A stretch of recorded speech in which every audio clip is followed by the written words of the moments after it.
was very uncomfortable as well. And it's very stressful to watch the games. Because you don't have like direct control over what's happening in the game. So like the game 3 I was watching, I just like left the room. I sit on the couch. It was too stressful. Like actually, generally too stressful. I mean, I think coach role is actually very OP. You can have a lot of impact on the team, positive or negative, right? I think most of the impact is being made in the stream days and the way you approach practice, and that's how people improve, how people learn, how they develop further on and grow as a team. I gotta say, one thing that made me laugh so much yesterday was one of the sound bites that we heard from you heading into Game 3 Fearless. It's the first time you're doing Fearless Draft, and the fact that you come to them and they're like, oh, what are the bans? I actually don't know, guys. So what was your biggest realization as a coach? The small moments where you were like, oh, okay, that I didn't think about. I made this completely as a joke. Of course, I knew what I'm gonna ban. Okay. Like it's not a hard job, guys. I'm just making it seem like it's harder than it is. There is some things that are very hard, obviously, but it's both very hard and very easy at the same time. I will not go into details right now. Like I knew what I was gonna ban. It's just like we're game 3. Like I want to loosen up the stress, the tension, and I want them to like just smile for 1 second and not take it all too serious. I think our team has the tendency to take things all too serious, so I think having a bit more loose atmosphere and a bit more joking atmosphere and giving them confidence and trust will make us perform in the games even when we don't perform the best. Like yesterday, Game 3, amazing comeback, great, lovely. Hans took the matters in his hand. He shot called everything. Like I've never seen Hans like shot call literally everything in the game like that. So it just shows you that you can evolve, further on. You're just giving people confidence, giving people less stress. Even in the games, they're not the cleanest. Like win is a win, right? So how we get to the win, even if it's not a clean macro victory, we got it by fighting, by being resilient, by someone stepping up. I think there is some beauty in that as well. Yeah, and I feel like when you think about G2, you think about 2019 and the vibes that you guys brought back then. So maybe you want to bring those vibes again in loosening up the Well, boots? every team is different, right? And every roster is different. Every individual player on the team is different. But definitely, I would like to reinstall. I'm not gonna copy-paste things. I'm not gonna, expect people to be this. No, it's just everyone is their own person, their own. This is their own team. But I think the general, the vibe of being, friends and having a bit more relaxed atmosphere when you have to have. I see. I think it's great to have. I think that's the winning recipe. Well, excited for G2 this summer then. Perks, thank you so much. Thank you so much for having me. Good luck on stage today. Thank you. Welcome to the European League Championship Series live in HD. We are about to kick off week 1 of the LCD Summer Split. And now it gets even more intense as they battle it out for a shot at fame, fortune, and esports immortality.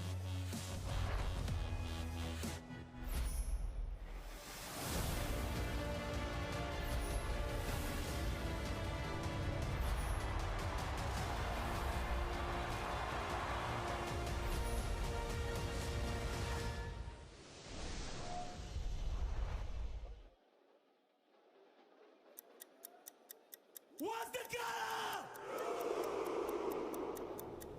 What's the color? I'll stand. What's the color? Let's go. Like, what's up, danger?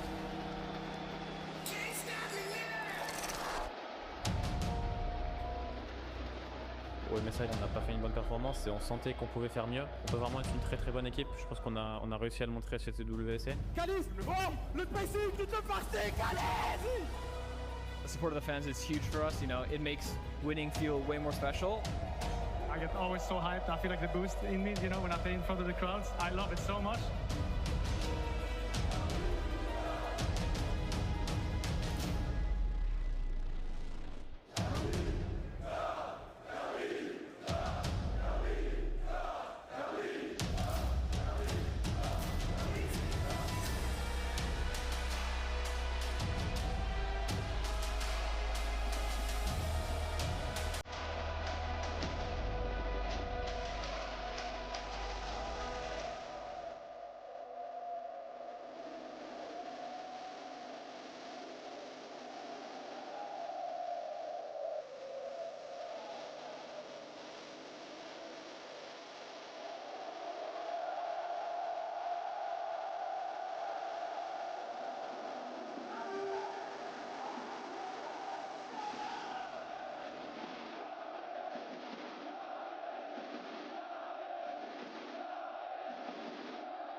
mesdames et messieurs, pour Canon.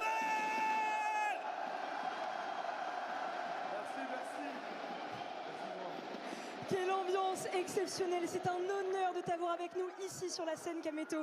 Des événements comme celui-ci, tu en as vécu des centaines, c'est d'ailleurs la deuxième fois que tu viens nous rejoindre sur scène. LEC Roadtrip, WC, KCX, j'en passe.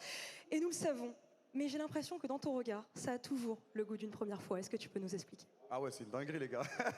C'est une dinguerie de rentrer sur scène, de voir autant de monde qui crie ton nom, qui te soutient depuis des années, donc merci. Bonjour à tous. À chaque fois, je sais pas quoi dire, je suis comme un ouf, il y a trop d'émotions. C'est beaucoup trop d'émotions.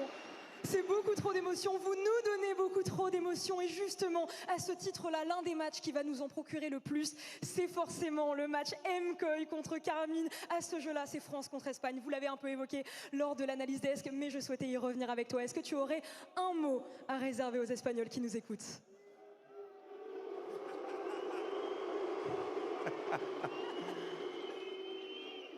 Je vais utiliser les propres mots d'Ibai. On est leur père. C'est celui qui l'a dit. Et enfin, pour ouvrir cette nouvelle journée officielle du LEC Roadtrip Kameto, un dernier mot à nous offrir. Merci à vous, comme d'habitude. J'espère que vous allez passer une excellente soirée et qu'on va 2-0 MKOI. Let's go la team!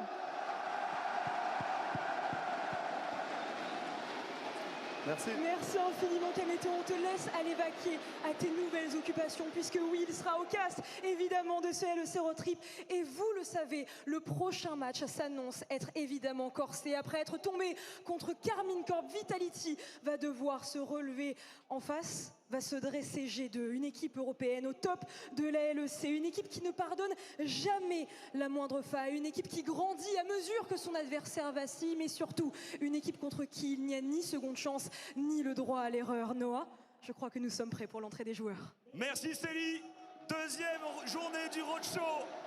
Pas de repos pour les braves. Après une journée survoltée hier, les équipes rechaussent directement les crampons pour se dresser devant vous. Alors, sans plus attendre, la première équipe à entrer sur scène. Ils ont été défaits hier, mais ils ont soif de revanche. Veuillez accueillir Vitality. Et bien sûr, pour faire son entrée sur la top lane, Nako dans la jungle, sur la mid lane, Fiesta. À ses côtés, on a des carries. Garzi. Et enfin, au poste de support, Fléchi. Mesdames et messieurs, pour Vitality, s'il vous plaît, faites du bruit. Face à eux, leurs adversaires du jour, ils ont chancelé hier, mais ils sont sortis vainqueurs contre la menace Koi. Veuillez accueillir G2. Et sur la top lane,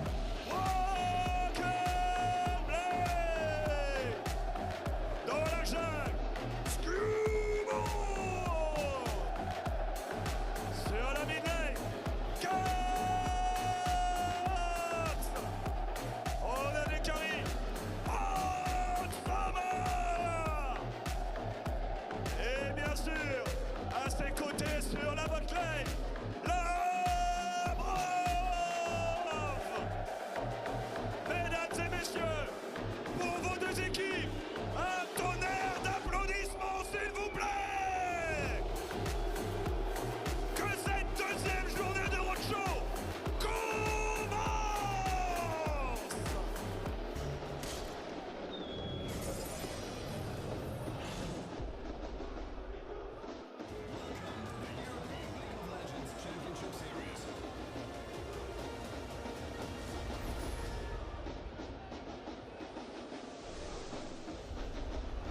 There's a beautiful discrepancy between Cap standing on stage, waving with a wry smile on his face, and the response that he got from the Carmine Core fans who are in loud voice today as we start off LEC Summer Split Day 2 here in 2026. I'm Medic, this is Jack Spectre, and we're going to lead you through all the games today. Happy to be here. I think Showmaker emboldened the KC fans. Yes. He said he liked the booing, and now they've doubled down. They're booing absolutely everyone apart from themselves. And at this point, I feel like as a different team to KC, you're not even mad, you know? Like if it was just MKOI that they booed, the MKOI players maybe they'd be like, ah, this sucks. But not everybody's getting booed, so just like, okay. I mean, but I also feel like it's... Booing is better when refined, in my mind. Yeah, you kind of lose the impact if you just say, I hate everyone. And like, you can boo some people louder, you can boo some people quieter. But if you like really hate MKOI as a KC fan... They did get a bit more boos. They do get a few more boos, but if you only boo them and everyone else just gets silence or something, I feel that has more impact on me as a player. I'm not going to teach KC how to boo. They've obviously got it down to a fine art. We're going to get into draft for G2 versus Vitality, our first best of 3 of the day. Vitality on the red side will have first pick, and they're going to take away a ban that you guys can't see, so I'm not going to talk about it yet because you can't see it, and that would be unfair of me using private information to further my casting career in that way, I guess. Yeah. I like that. I mean, I'm very curious to see what Vitality can cook up. I think we saw G2 pretty weak yesterday. They ended up taking the win against MKOI, but it wasn't clean from either team. And Vitality widely lost to KC. I actually think Vitality has a really good opportunity in the fact that they're here and they're playing against the best teams in the league very early on. Sure. We've talked a lot about how a lot of these teams, they went to EWC, they went to MSI, they're quite fatigued and quite tired. Vitality doesn't have any of that, right? They had a lot of time to rest. They even had a lot of time to scrim as well and prepare for this patch and this meta. So I hope to see that we can see Naknako on something like a carry and we can see that MVP performance that we saw from him in spring. Yeah, because even on the Kasante yesterday, he was almost able to carry Vitality over the line in that game too. The question is, will they put him on something strong, or will we see this more mid-bot focused meta that we have seen coming up? It's relatively similar to where it was at the end of spring and at MSI. A bit more heavy of an emphasis on mage bot laners and heavy roaming from your supports. Your supports are out on the map from minute 1, pretty much. There's so much weight on the support jungle in this current meta. It's not just about like, normally it feels like the support has some impact on the lanes, but support truly right now is playing like a second jungler. They can be top level 1, they can be mid level 1, and they can just stay there until they don't want to anymore. Yeah. Like there's really no onus on them that they need to return to bot lane like we saw yesterday. It took 5 minutes before Alvaro hit level 2. Although that was kind of, he took that maybe too far. Ljudi moji, evo nas nazad u samom lecu, još jedan dan, još jedna apsolutna avantura.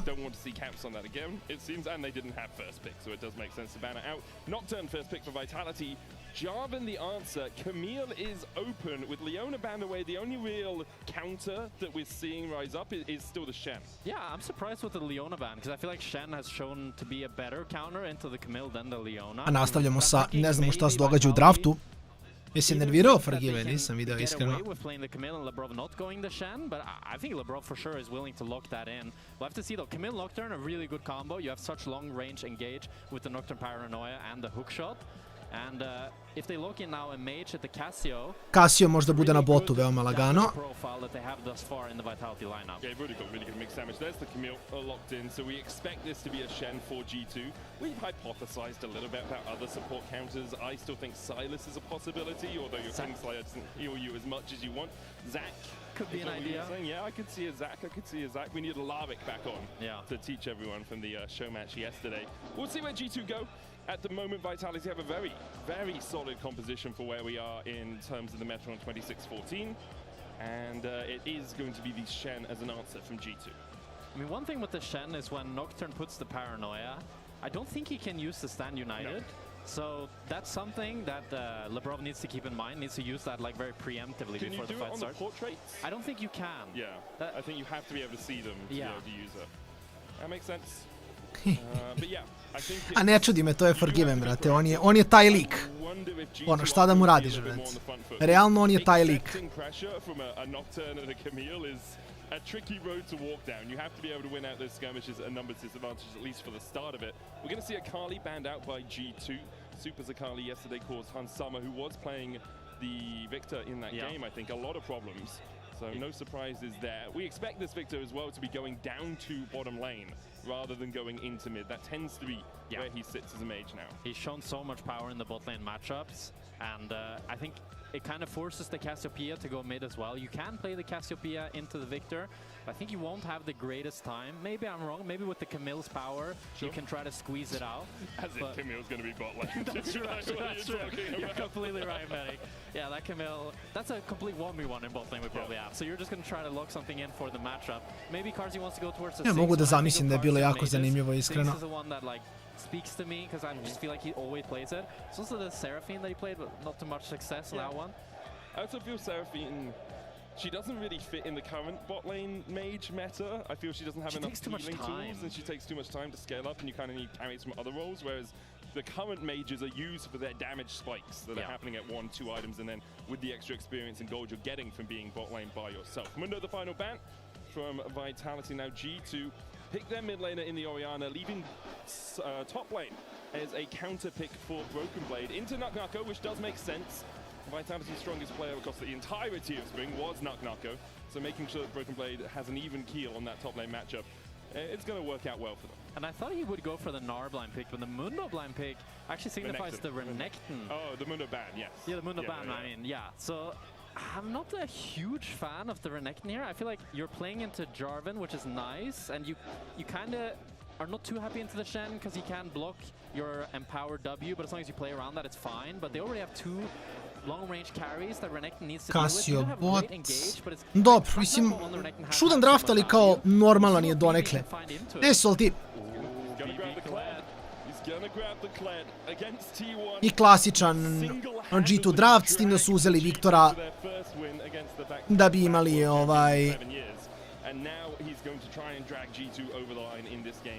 da bi imali neku formu magic damage na botu, a Viktor je relativno stabilan. Try and set our minds, say 15-20 minutes into the future. Yeah. How do we feel, firstly, the early game is going to go, who's going to be making those inroads into the enemy's jungle, but also how do we feel they're going to interact as the game goes longer? I do think Vitality are the ones that want to pull the trigger early game. Sylas, so much skirmishing power. Nocturne stronger than the Jarvan early game. Camille, we've seen it so much. I would love to see Vitality copy what Casey did yesterday with the double invade. I think Camille can invade bot side, Nocturne can invade top side or vice versa, and you can win both sides that way. The only thing is if Lebrov goes to Hail of Blades, Shen has a lot of power level 1 as well, and that's why we've seen this pick be so successful into the Camille. But I do think Vitality are in the driver's seat. They also have Renekton, great early game champion. Cassio has a lot of fighting power as well. And I think in general, when you're looking at both of these team comps, when we're entering into the team fights, it's going to be about who starts the fight first. There's very little frontline on either side. The most tanky members, realistically, like a Renekton, Kled has a lot of base armor, but he's not going to be very tanky, or base HP rather. So I think whichever team is able to pull the trigger first and get a good fight started, it's just going to run away with the team fight. That makes sense. Je, važi, Solti, pogledat ću. Pogledat ću da im šta se dešava. Just for everyone's information, there's a brief delay between Champ Select and the game to ensure that everyone is connecting successfully into the lobby. And also, it's the first time we've ever seen Kazi play Cassio in pro play. I think we'll be seeing a lot of those. Važi, okay. Kakva je situacija? Okay, so how do we counter Mage's bot? Well, we put a tank down there. It's the first time we've ever seen Kazi play Mundo bot lane, by the way, guys. Just I hope we take it in the other direction. I really like the Akali. If we go like Akali, Sylas, Locke, you know, like all these assassins, even if we want to go crazy. Into assassins? Tanks. So we just end up back at the same point regardless. It's the Cartonization of bot lane, right? Everything eventually becomes crap. In the same way that everything... Znaš šta je fora, Fića? Sad ću ti objasnim šta se događa sa čitavom idejom Riota. Ovaj event ti je na lanu i onda nisu sve ekipe otišle na taj lan. Kao što vidiš u Parizu je. As I touched upon earlier, this is a great opportunity for Vitality, but it's also like if you don't grasp that opportunity, Tako da, pošto samo neke ekipe su u Parizu, zato dosta ekipe igraju jedna protiv druge u krug, jer samo su oni u Parizu. I ovo je samo ova nedelja, znači samo ovaj vikend.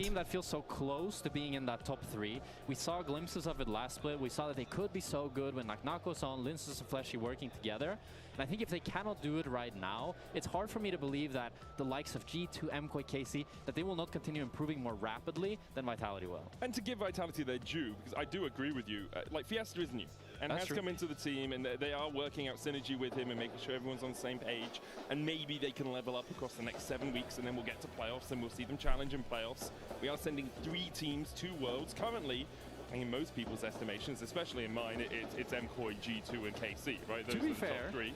Last year we thought the same thing. It would be G2, KC, and MKOI, and then Oscar Rinen had the best series of his life against Canon and knocked KC out. Yeah, so I'm not saying that can't happen. Yeah, I'm just saying. And Naknako, we've seen him have pretty damn good series. Tako da, ovo je sad roadshow trip u Parizu. Što je okej, mislim, cool je. Malo Francuzi da vide Leca, malo... Znaš, nije toliko loša ideja ako mene pitaš. It's nice to have a co-caster that aligns with me. G2, on the other hand, a little bit messy yesterday. I think we've heard a lot from Lebrov talked about it, Caps talks about it. Their schedule has been very grueling recently with EWC, with MSI, and there's not a huge amount of time for them to actually evaluate where they want to sit in the meta. Yeah, I mean, Lebrov said I think they had 2 scrim days after MSI before this LEC road trip now, so not really a whole lot of time to practice. I zato KC igra, očigledno. I mislim, u suštini Rio jako strateški raspodeljuje te mečeve, jer ako pogledaš ko igra KC, očigledno u Parizu, protiv G2-a, koji su, jeli, kao najbolja ekipa, i protiv Koja, koji je najveći rivalitet između dve.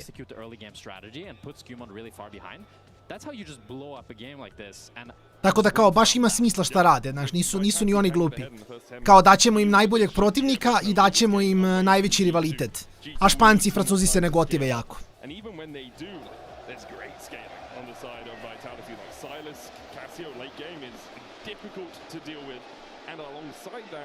G2 can't just rely on Broken Blade really carrying on a Clyde because you have a Nocturne as a threat to always gank him in that side lane. Let's get on to Summoner's Rift though. A new look, although this map has been out for, I don't know, 7 years now. It's been a while since we've seen the old school classic map. As Fleshy looks for Caps in the mid lane, gets the adaptive defenses. Caps trades back onto him, and Bob is here as well. But the invade is going to be delayed as Linsus. Is Fleshy going to come across? Lebrov chose to go for the aftershock, so he doesn't have too much fighting power. Oh, misses the taunt as well. That's a lot of missed skill shots to start this one out, guys. Hookshot wall dive does go wide. It felt like G2 were just, they accepted that. They said, hey, we're not actually really going to contest for these Razor Beaks. And Lebrov is going to stay around to see if the red is stolen as well, but Skumon now will step in towards the enemy jungle. Should be spotted on opet za Vitality. A, ne, realno i G2 Perks, nemam pojma, vred. Ja samo malo navijam protiv KC-a, to je sve. To je apsolutno sve. Sve ostalo mi je okej, ali malo navijam protiv KC-a, iskreno.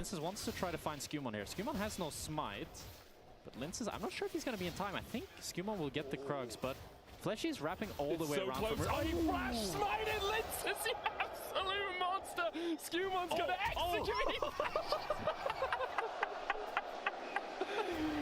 If it works, it works. Flash for flash, Linsus does manage to get the Krugs. Kazi just sprinting into Lebrov here. Unsummon's there as well. Kazi just walks straight into them, and Unsummoned and Lebrov don't have enough damage to get the kill.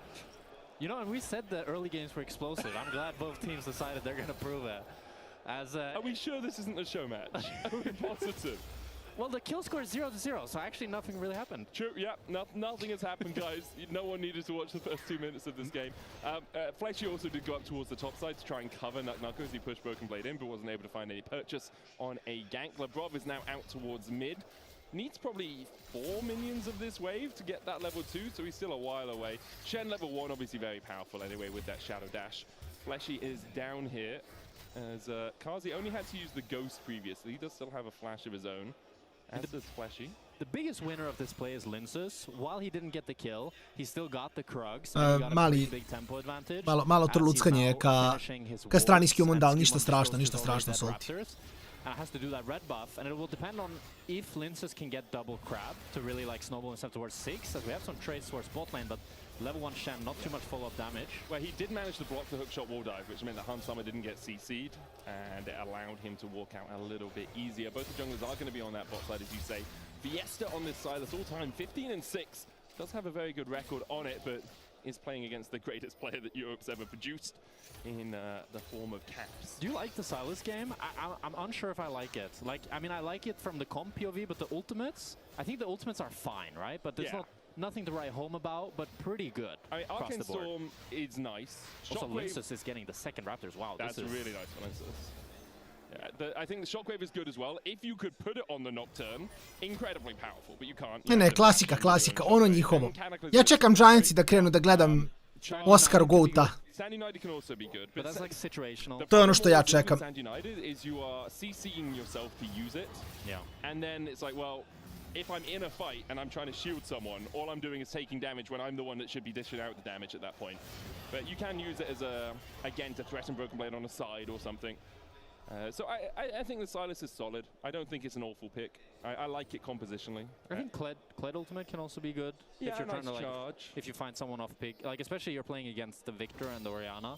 If they're caught somewhere, then yeah, I guess as well with the if you're going for a long range paranoia, then being able to charge follow up on the paranoia means that your Nocturne isn't isolated for too long.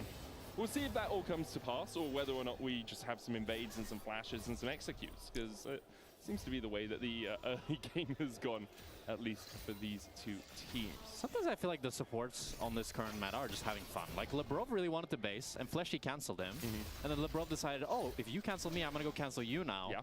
So then he canceled Fleshy, but it's like... Fiesta imao također jako loš start. I don't really understand support anymore, dude. I used to understand, it's like, go sit next to your AD carry and make sure they get through the laning phase, and if you can find some kills, find the kills. And now it's kind of just be everywhere on the map and hope someone overextends, not expecting you to be there, because why on earth is a Shen support at level 2 up in top lane at 5 minutes, you know? Yeah. But I'm sure there's a lot more going through these players' minds than there is going through mine. I mean, I think there's way more of a skill ceiling right now to support. I would be surprised if this meta continues, though, because it is...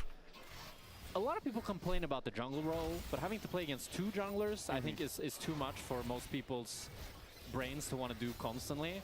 And it is like... You can argue that it's too OP, right? If the support can just stay level 2 and run around the map killing people, you kind of remove any sort of semblance of, like, rationality to what support normally is. Yeah, there's no equity between the roles, right? It's not like you can just play Pike mid lane, run everywhere, get your quest at the same time anyway, and kill everyone, right? So Riot tend to look at situations like this and say, hey, enough of that. Let's get rid of the top laners as supports, please.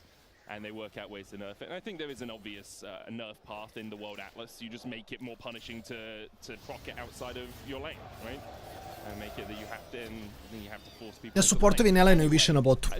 Supportovi više nemaju normalnu laning fazu. Samo lete po mapi i fistfajtuju se od početka, što je jako zanimljivo za njih. Za AD carry je malo tužnije, ali zato AD carry ne igraju AD carry-e. I toga. Actually, Skewmon got quite a bit of XP from the Krugs, but still a big lead from Linces. And with that, he's able to pick up the Drake completely uncontested. It's also due to just how much stronger Fleshy is. You can see him constantly kind of bullying out Lebrov. And when you're playing the Shen into the Camille, you don't expect him to win the early game. It's mostly just about like kind of containing her. Oh, great engage there by Fiesta. Ignite Shockwave doesn't come out in time, and Fiesta gets first blood on Caps. The Camille has not been contained as she now finds Caps. Caps tries to flash away, but is not able to get it. Has some trades in top now from like Narco. Ooh, doesn't get the dismount. Skewmon is in the area though. And Narco's used the dominance. He's going to go over here, place a ward down, and should just be able to back out. I don't really feel that G2 wants to continue fighting this. Cap steps up to try and stop the recall. Pretty and then Fiesta, I mean, he hits Abscond Abduct. That's a great engage from Fiesta. I mean, Caps feels really safe because he has the pink ward in the bush below, and he has the ward in the river bush. But Fleshy paths around, and because, as you say, lands Abscond Abduct? Abduct, yeah. It's a crazy ability now. It's a good one. It's a pretty we good have one. a lot of those doubles, you know, hookshot wall dive, Abscond Abduct. Quickly, I know I said I talked enough about support.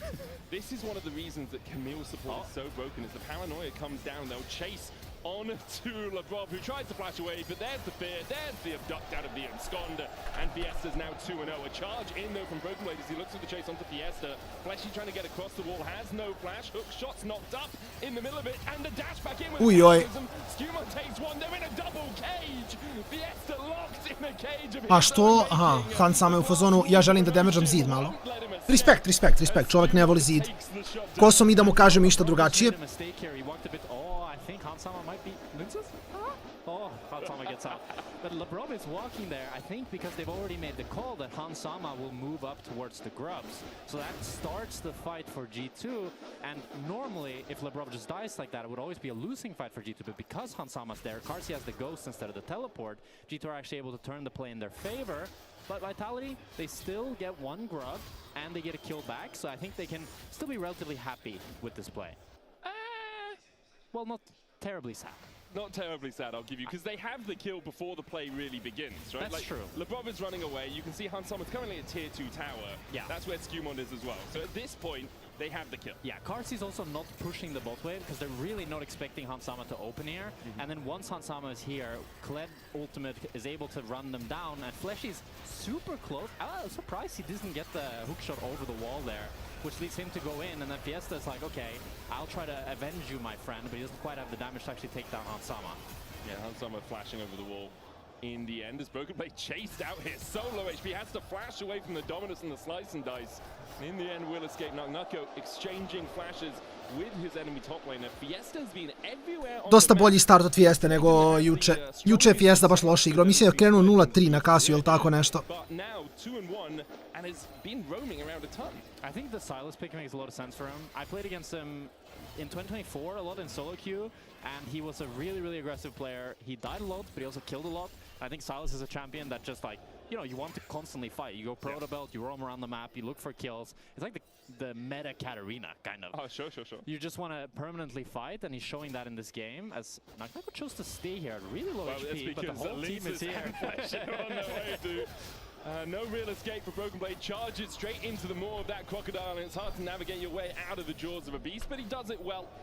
As in the end, they don't want to use the paranoia to go for any further fight. I think they weren't quite sure where Skumond was or where Labrov was. Broken Blade walking back up though. Skumond is here, and Labrov is now finally moving up as well. Well, I wonder if Nako might get punished for the fact that he stayed for so long. I don't think they can go for a dive on either side because both top laners are so tanky. It's also the risk of a paranoia, right? That's you know true. Nocturne's probably in the area. If you go for a dive and immediate paranoia comes out... Velja i Milici igraju drugu Nemačku. It's going to be tricky for them. G2 will just back away. Next rake up in 45 Iskreno, brate, to nisam znao. Interesantno. Pa ja se nadam da će im dobro proći. Calling for the Drake. We'll definitely see a fight here. I would be surprised if not. Karsi now picking up the Rod of Ages. Blackfire Torch on Hansama as well. And Sundered Sky on Skumond. Stridebreaker, just first items across the board, really. Across the board, only caps really short of it. Broken Blade as well. Interesantno. A za koga igraju, koji tim? To start things off with that Tiamat. Maybe, actually, G2 decided to swap here. They don't want to contest the Dragon. I think mostly because of how strong the Silas is in comparison to Caps. With Caps not having the first item, as you say, Medic. I'm not sure if they'll be able to get much off the cross map though. Nako has the Dominus, he has the Black Cleaver. Maybe they have the damage to just one-shot him under tower, but if Nako can clear the wave, I think this is a really nice play from Vitality. Yeah, Labrov was working his way up towards top side as well, but he's now started his recall, so it will just be second Dragon of the game to Vitality. A strong early start for them, and this is what we wanted to see from draft. We wanted to see them accelerating these leads. Nako 500 gold ahead, Fiesta 700 gold ahead, and there's small leads for Skumon and for Hansama, but nothing too substantial in terms of a G2 advantage. So, 2 Drakes on the board. We now usually see the map open out a little bit more. We still have first towers in every lane though. So do you expect we'll see this shuffling and changing more of the lanes? I mean, the thing is, I think G2 are kind of vulnerable with the fact that they have both Orianna and Victor. Like, both of them can easily get caught on side with the Orianna, or with the Paranoia. No, igraju su dobro u Ergu. Sad sam video. Nije to... Švajcarcicu nije to loše, iskreno. I think that's the side lanes is where I'm looking at. Like, if Nako's able to sneak... Nije loša priča. Švajcarska Orga imaju giga dobar roster okolo. Scarface i Farfetch su poprilično dobri. Tako da bi mi iznenadilo da ne pobede drugu Nemačku ligu, iskreno. The artificial ones he built for himself as he walks out in the picture-in-picture. Cataclysm coming down. Meanwhile, in the mid lane, we see a chase between Fiesta and Caps. Kazi was forced to flash Ghost away from a Cataclysm and a charge out from Broken Blade and Skewmond.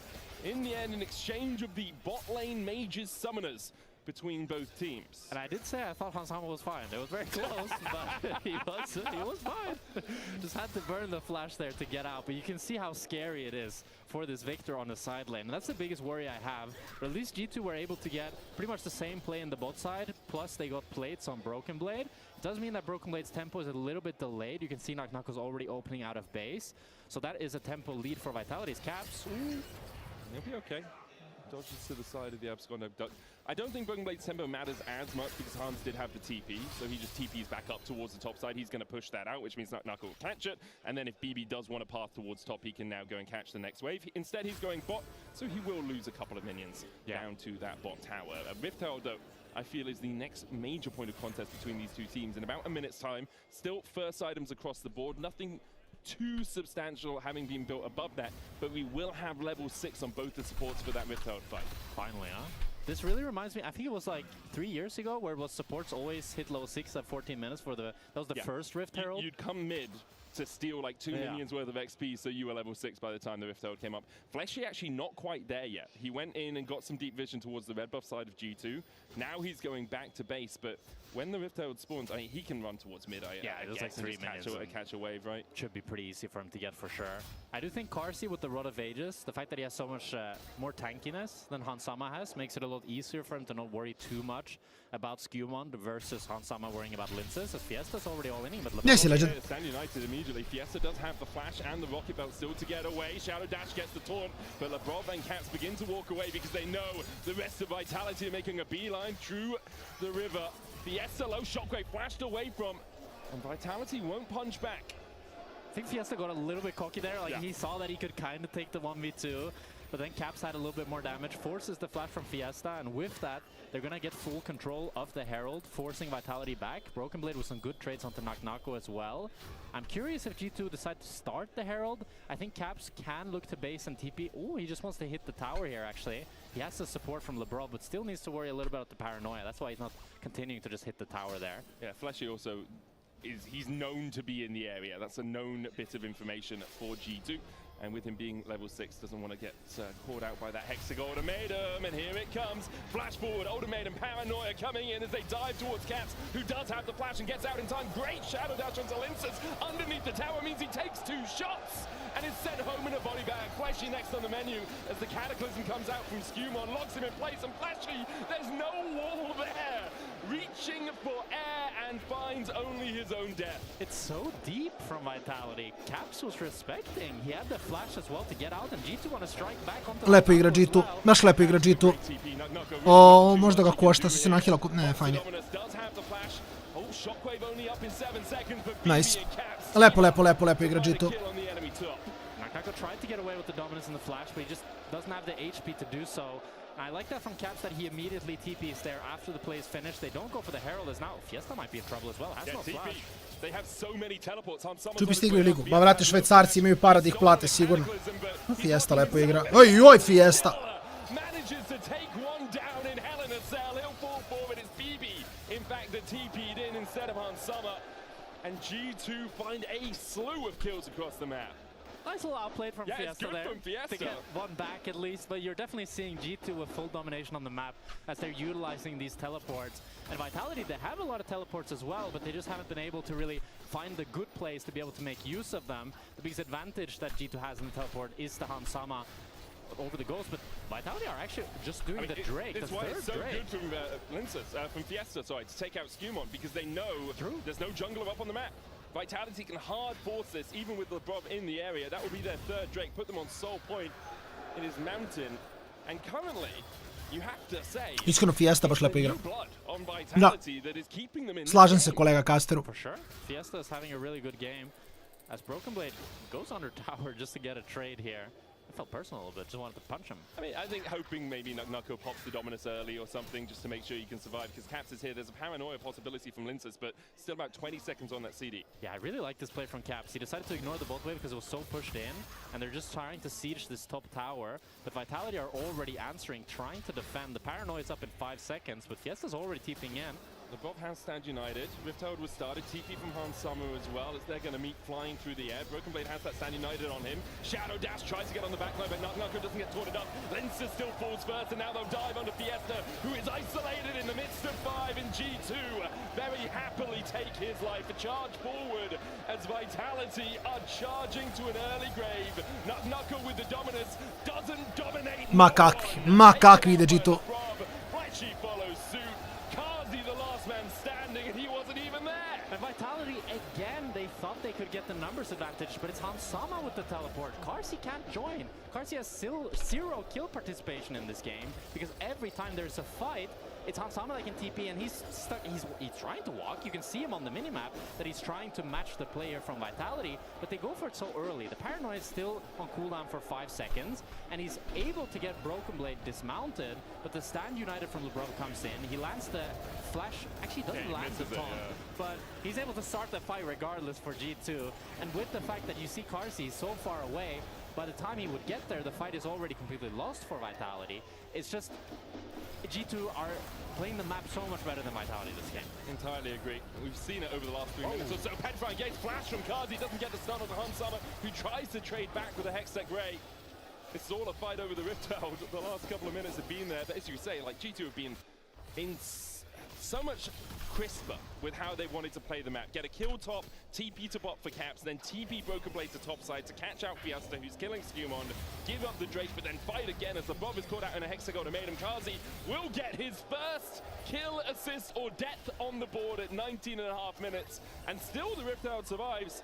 You've got 20 seconds before it's going to return into its burrow. Fiesta kept the should be able to take it, yeah. Yeah, a little bit of an overstep from LeBron. He wanted to look for Flashy since he was so low, maybe cancel his recall, but he stepped a bit too far forward, and with that Vitality, get the Herald. It's still 4,000 gold lead, but it is 3 Drakes from Vitality, so all it really takes is one mistake like that from G2 when the Drake is spawning, and the game can't quickly turn in Vitality's favor. But is a Mountain Soul enough to overcome a 4,000 gold deficit? I mean, hopefully, with the pick and the Mountain Soul fight, you would also get gold. But sure. Yeah, I think in this situation, if you were to put Mountain Soul right now on Vitality, I'd still say G2 is probably going to win. So, no. Oh, I get that. It's just one of those, like, at the moment, it really feels like, assuming G2 don't mess up and lose their jungler before the next Drake, they should win that fight. They're 4,500 gold ahead.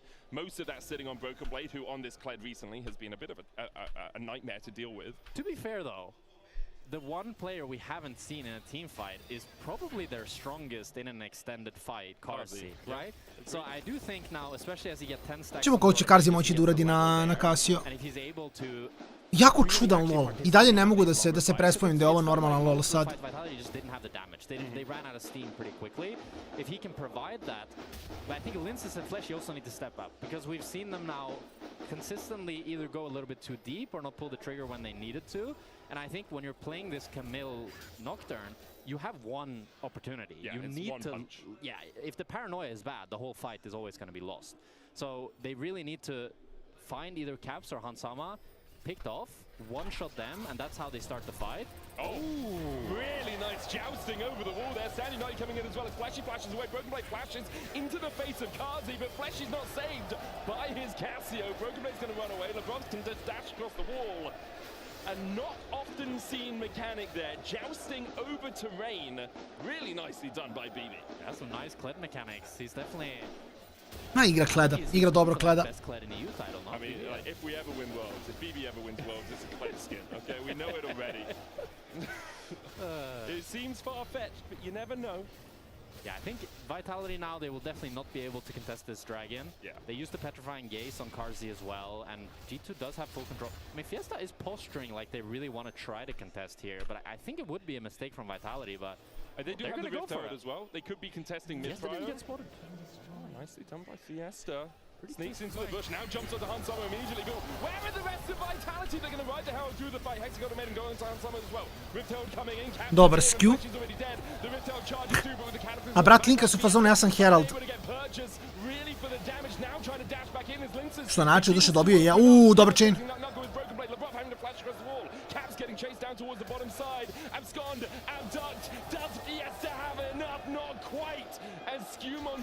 Fiesta ima ojoj, Fiesta. The fuck je ovo bilo? Mislim, znam šta je bilo, ali nije... Nije baš najpametnije bilo.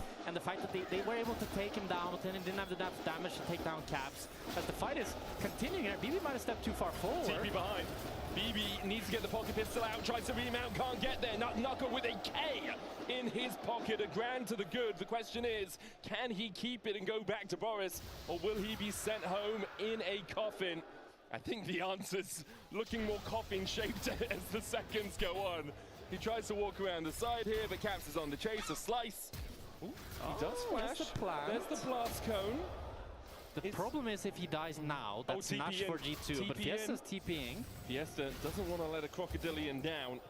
He said, see you later, alligator, and he's trying to make that happen as Cap splashes the wall with the better, but the Southern Shockwave does not connect, and now Fiesta running for his life.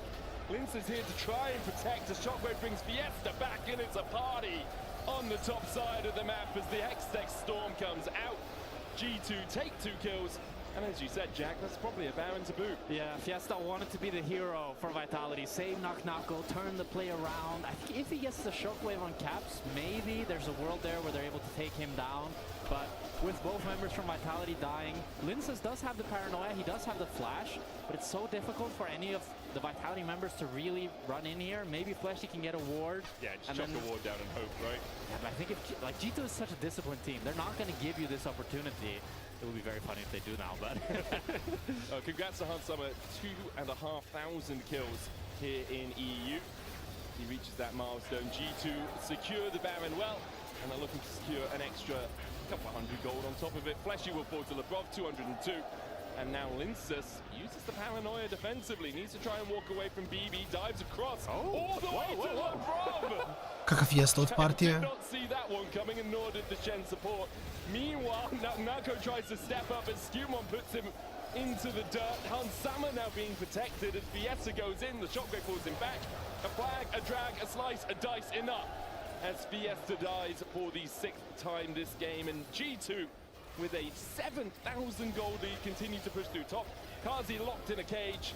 Linces is going to be locked in the afterlife in a second. Kazi trading on Skumon, but Skumon has enough to survive through it. Another flag, another drag, another Vitality death. It's a massacre right now. G2 are just kind of playing with their food.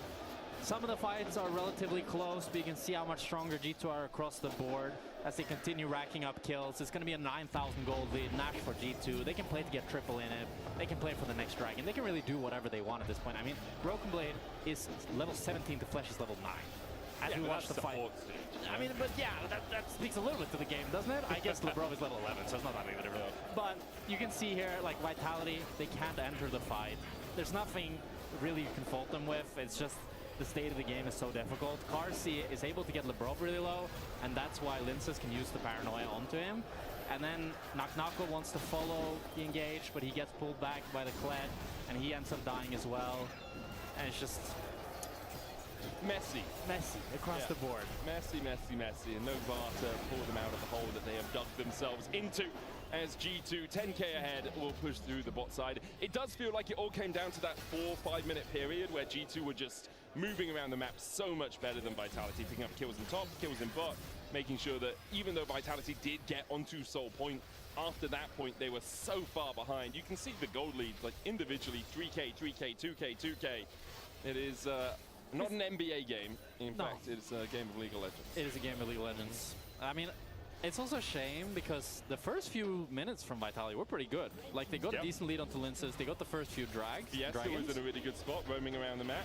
Oh, flash taunt.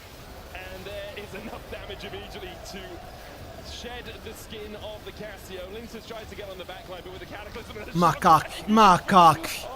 A boga mi lep kombo do duše. Caps doesn't even fall, only Knock-Knocko survives.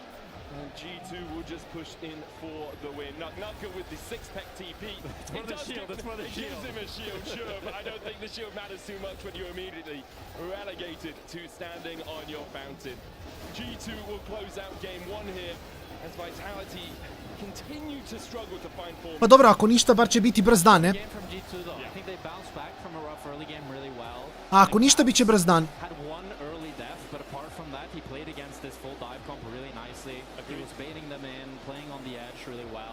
And across the board, it just felt like you could really tell that G2 was a much better team.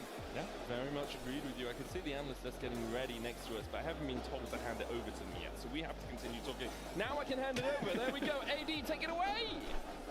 Thank you so much, Medic. Wow! So, Medic, I'm actually super surprised that you didn't flame Camille support more. We know that you hate it, and I'm joined here with two Wash top laners who feel like they have a lot to say. Embrace it, bro. It's time. Come on, let it go. Let it go. About to be a dad, bro.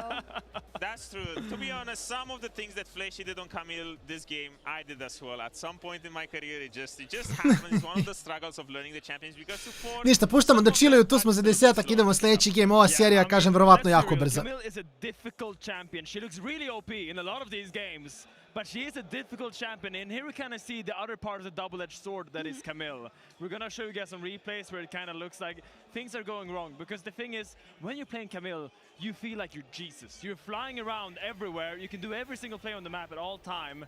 But it is quite hard to execute in some of these fights. The thing is, you have one button to go in. And if you don't hit that button, you're kind of just standing there, and then you're very squishy. You don't have the aftershock. You don't have any sort of like defensive cooldown by the time you're going in. Yeah, he's messing up that combo. So what did he mess up? It looks fine to me. Yeah, he tried to do the bin combo where you E to the wall, then flash, and then reposition your E so you come from a different angle. But there he just ended up hitting the same guy that was in front of him anyway. So there's still two issues with the Camille gameplay. Obviously, the hookshot, you need to attach it to a wall before it does anything. But there's two issues with Camille. Execution is quite rough because realistically, you're just a stat bot, and you need to find these sorts of number advantages so that you can pop off. But when it comes to Flashy, it was also the mechanical misexecution, and on top of that, with the level of coordination that Vitality has, especially now, ever since that roster change, I still feel like they have a little bit to work on, and that's why it was also very hard for them to get back into the game once they started falling behind. It was a combination of things for sure. We had a big discussion yesterday about it being OP. I feel like you have to take into account the fact that the supports are playing Camille. And this is not me giving off on supports. This is not what I'm doing as a support myself. But you're right, there is a barrier of entry to this champion, right? So do you think, hindsight, with this comp for Vitality, like maybe they should have thought about that, and maybe it would have been a little bit more balanced if they had something different? Look, I'm gonna keep it real. I don't think it doesn't matter what Vitality drafted this game. I think they were getting ran over either what, because no matter what. Because when I look at this Vitality play, it kind of feels like one of those lower tier teams that look a little bit soulless. Every single play is a Hail Mary to try to get a kill. It feels like they're very disjointed. And it goes back to the beginning of the year where they signed Humanoid, and they were like, we brought in Humanoid, he is the leader of our team, he is shot calling.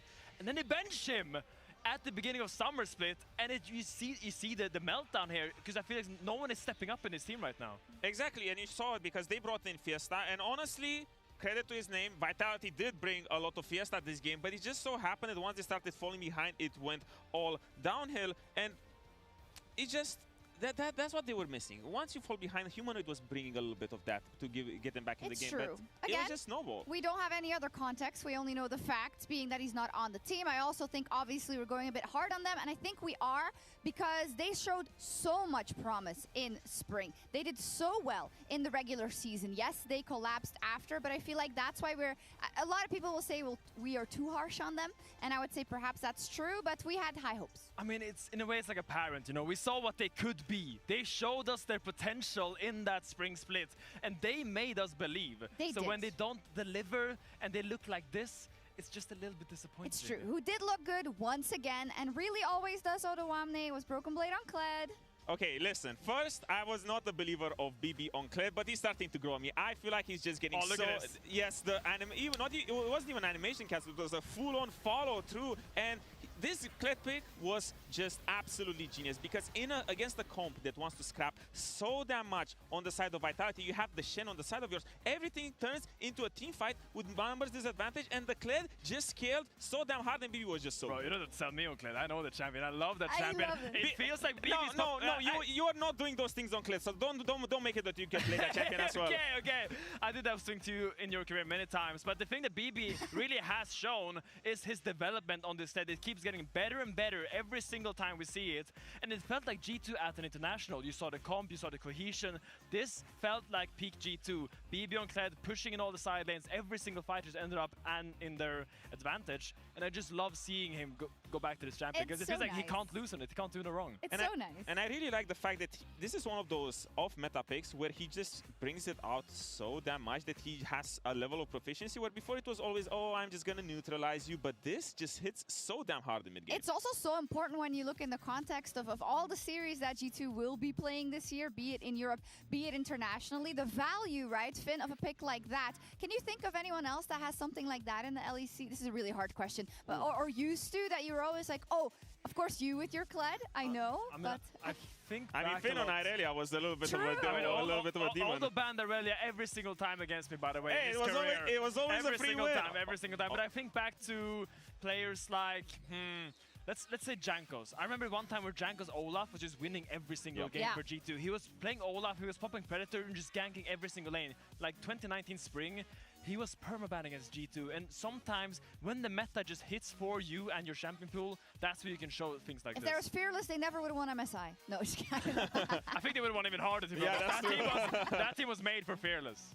You're absolutely right. So, entertaining game one. Let's see if Vitality can get back up off the ropes. We'll be going to a quick break, but when we come back, game two, G2 Vitality. Welcome to the European League of Legends Championship Series.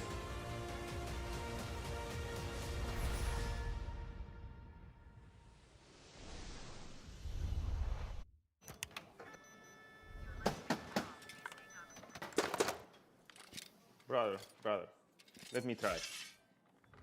Wait, brother. Let us break this instead, brother.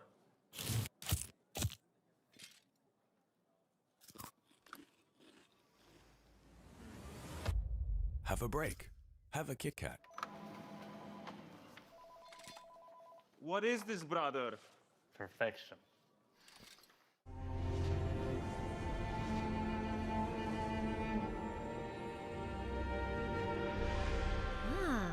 A new champion. Welcome to my shop. You'll need the right build. Choose wisely, because every upgrade brings you closer to the next level. So tell me, how will you level up?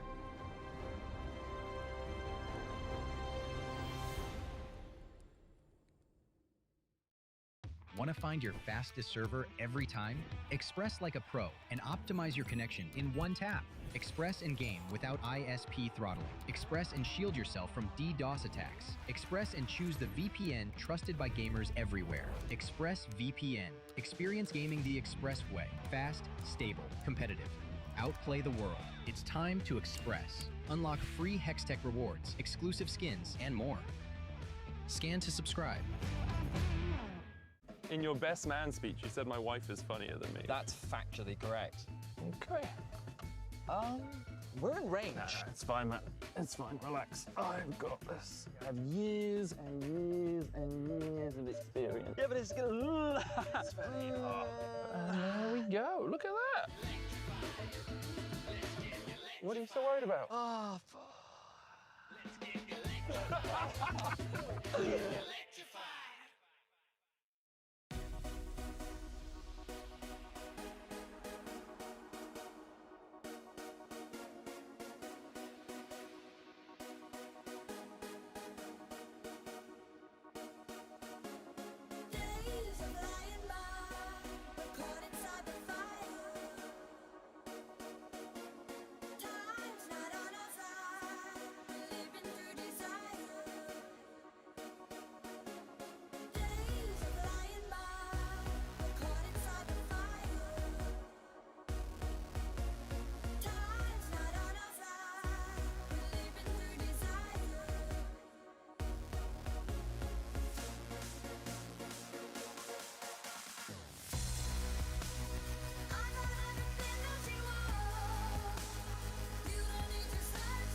guys, this is your captain speaking. Today we have 0 bans. We are doing random fucking bans and just drafting.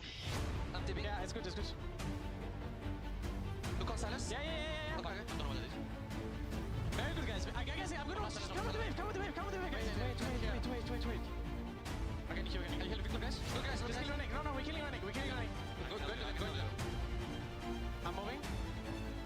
How's it looking, guys? How about some comms? Yep. Nice combo.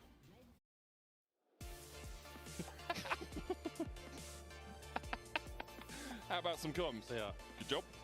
How's it looking? Are we winning? Yeah, we Are won. you winning, son? It's over. And for Vitality, it was very quickly over in that game. 15 minutes in, it felt like everything just kind of collapsed around them.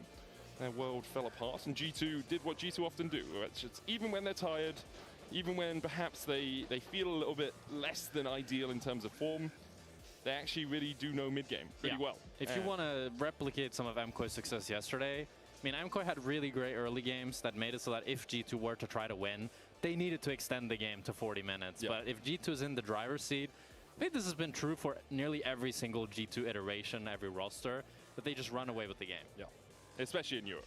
I think internationally, obviously, things are different. It's always hard to say. But that was what we wanted to see from Vitality. We wanted to see aggression in the early game via the Nocturne and via the Camille. We wanted to see them get ahead, and they kind of did.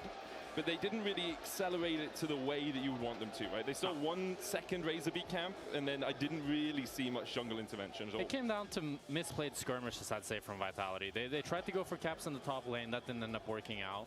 And then once you fell behind on the Camille and the Nocturne, and you lose some of that firepower, all it really takes is one more play after that to go wrong, and it's just so difficult to get back into the game because you really need to have a really strong one-shot with that ultimate, or with both ultimates rather, the Hextech Ultimatum and the Paranoia, to make it work. But now Vitality, going into game number 2, they get a chance to have a whole new draft. Yes. Whole new possibilities. And they've chosen second pick this time. As first pick. G2 have chosen blue side, which was the way of the world at MSI as well. I think blue side ended up having about 58% win rate at MSI. And we will get into draft in just a couple of moments. We already see a few of the bans, so it's hey, funny. Jack, do you want to predict some of the bans for this game? I think they might ban Lucian and Vi, Vitality. I'm not sure. That might be what they're banning here. And it's actually G2 banning the Lock. So maybe they're taking that away from Caps after his performance yesterday. Look, Locke is one of those champs where I'm sure he is very strong. And G2 have first pick as well, so they could have first picked for Caps. Yeah, and they don't even have to do like a Locke Camille trade or anything. True. It's actually a surprise that they've decided to ban it on blue side. Evo nas nazad, draft 2. Lucian Vi already taken away by Vitality. Prvi game G2, apsolutno stompovo. Drugi game očekujemo nešto slično. Nisam siguran baš šta je plan ovdje Vitalitiju. Kažem, ako ništa ovaj put Fiesta je bar igrao dobro. To je dobra stvar, a loša stvar je što je jedino Fiesta igrao dobro, tako da... Ima tu i dobrih i loših vesti za Vitality. Of the success of Vitality last split. Yeah, agreed. And yesterday as well, Naka with like 5-8 kills on the Cassante. Leona locked in to kick us off. That is strange. Yeah, that is an odd first pick. So Vitality banned Leona last game, so I feel like we missed the memo. Maybe after yesterday, everybody just decided Leona is now the best support instead of Camille and Shen. Leona je samo giga random, iskreno. Gdje si, Marence? Pa ne znam, mislim, igrat ćemo verovatno samo top 2 igre, tako da kapiram da igramo Aram i Valorant, tako ćemo iskreno. Gdje ćemo igrati sve. Sam stavio samo, eto, čisto ljudi da biraju. Always has CC. The only real downside is Merc Treads is really strong into her, and Cleanse. But now with mages being played on bot lane, like Six is never really going to go Cleanse. Yeah. Unless you have like 50 CCs. Also, you need the teleport. We saw it in the last game. Kazi not having TP cost them a lot in those fights. So wouldn't be surprised if we see that TP down towards the bottom side. I'm trying to think of why, like what else you could pick into the Leona that works really well. Sometimes you used to see Janna's into Leona because when she tried to engage, you just like Howl and Gale her out. Thresh as well was a counter pick for a little while, but I'm not sure Thresh works in the same roaming style as the Leona would do. I mean, the thing is, I think you probably go the Rel because like Alistar has no power level 1, so then you have to start in lane. While with Rel, you can still do things. But I think you can also just say, okay, because they have Leona, probably the game is not going to be that Dobro, to je okej, Mega Kameleon je chill. Zato što golf ne pobeđuje, ili hokej. Ja navijam za te dve, ako ćemo iskreno, ali bože moj. But it might also just be paired into bot lane. But it is a really strong mid-jungle 2v2 because you set up the Lee Sin Sonic Wave so easily with the Scatter the Weak from Syndra. And then a Jace answer from Vitality. So that's 99% going to go up towards top lane for Nagnako. And it does mean that Vitality, instead of going for last pick for Nagnako, are going to now invest... Nisam gledao show match, ne. First one being Yorick, probably the second one being a tank. I would present maybe a range top as well. You could ban away the Vayne, like we saw. Vayne, pretty good success into the Jace at EWC.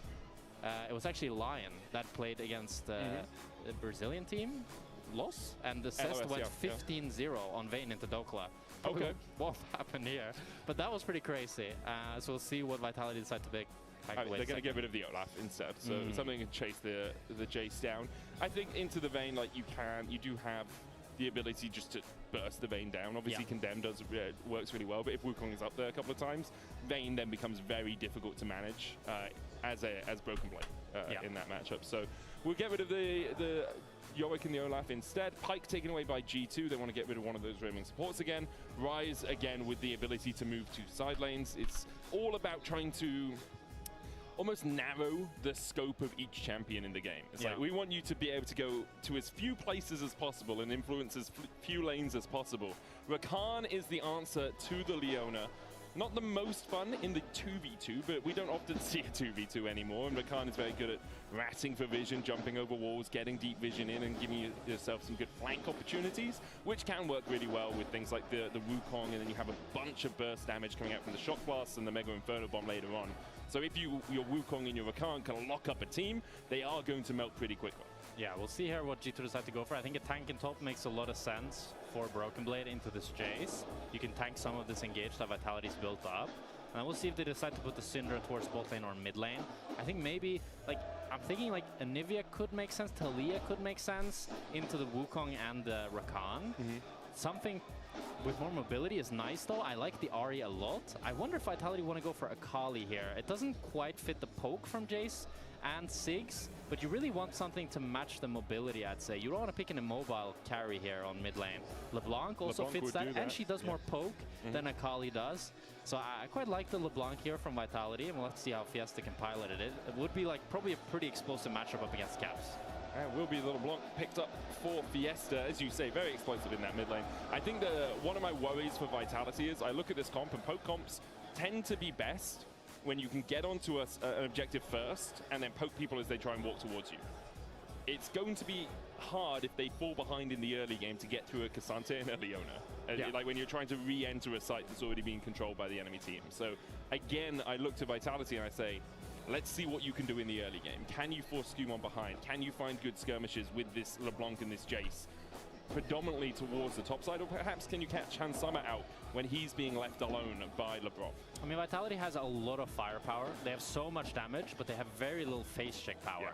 They do have good engage from the Rakan and the Wukong, but as you say, Medic, if they fall behind and they need just a body to walk forwards, Wukong is not going to provide that role well, neither will Rakan.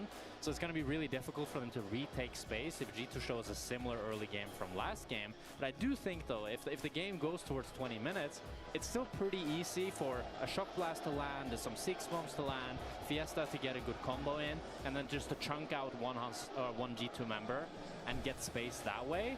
But it also depends a lot on how well Lebrov and Broken Blade are playing the front line to be able to deny that pressure from Vitality's carries. Well, they both had pretty good game ones. Wouldn't say the best they've ever played, but pretty solid overall. G2 had a very good first game here against Vitality, who seemed at odds and ends as we got into the mid-game. Let's see if they can rectify things here in Game 2. An explosive composition, I would say, from the Wasps or the Bees, or however you want to call them, as G2 are going to make a 3-man foray up towards this top side. So I think they just want to put an early ward for Broken Blade to make his laning phase a bit easier. Or they think maybe Vitality wanted to do the same thing, so they're just covering a potential play here.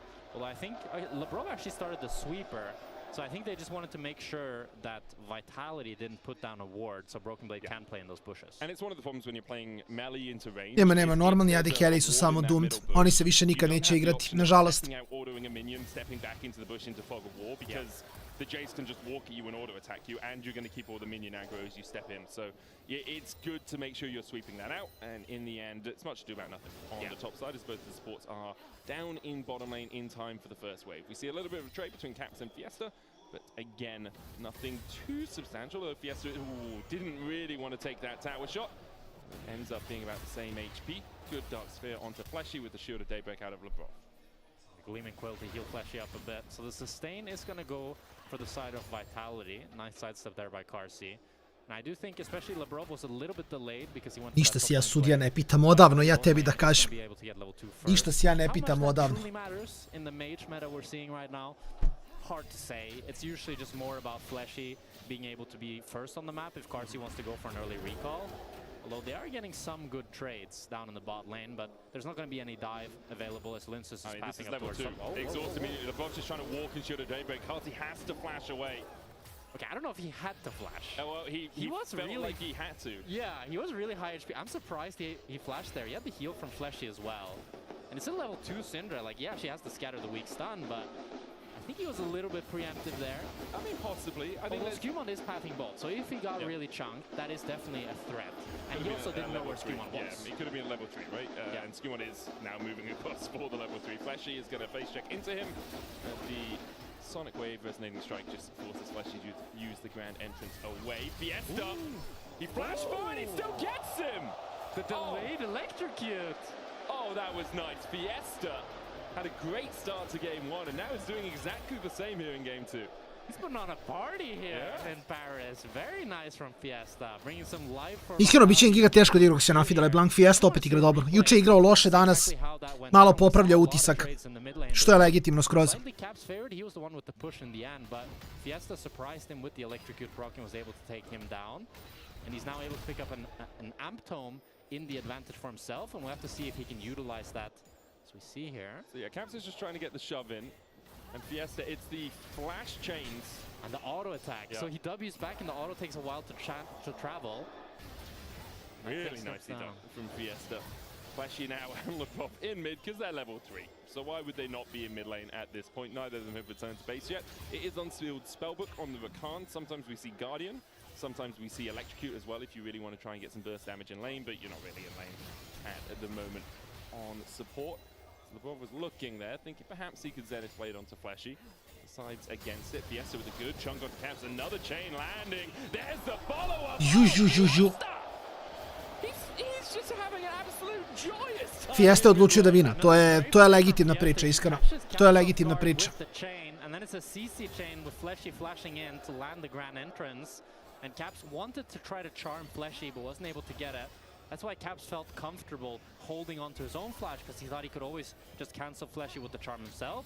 And Lebrov, he holds the wave a little bit for Caps. So Caps is not going to be down too much in CS, but it's still 2 kills for Fiesta and a fantastic start for the LeBlanc. Hey, it's exactly how game 1 started as well. Fiesta had 2 kills on that Silas. Now we see the bot lanes relegated to a 1v1. Hansama with some good damage out of the Scatter the Weak and the Force of Will combo. Only at 23 splinters, needs to get to 40 for the first upgrade on those Dark Spheres. Although, Karsi used his teleport and Hansama is not. So if Hansama lands 1 more Scatter the Weak, and he can be in a really nice position where he just recalls, buys the Lost Chapter. Caps has no flash. No, Caps has the flash. He's just going to take a chunk. He's fine.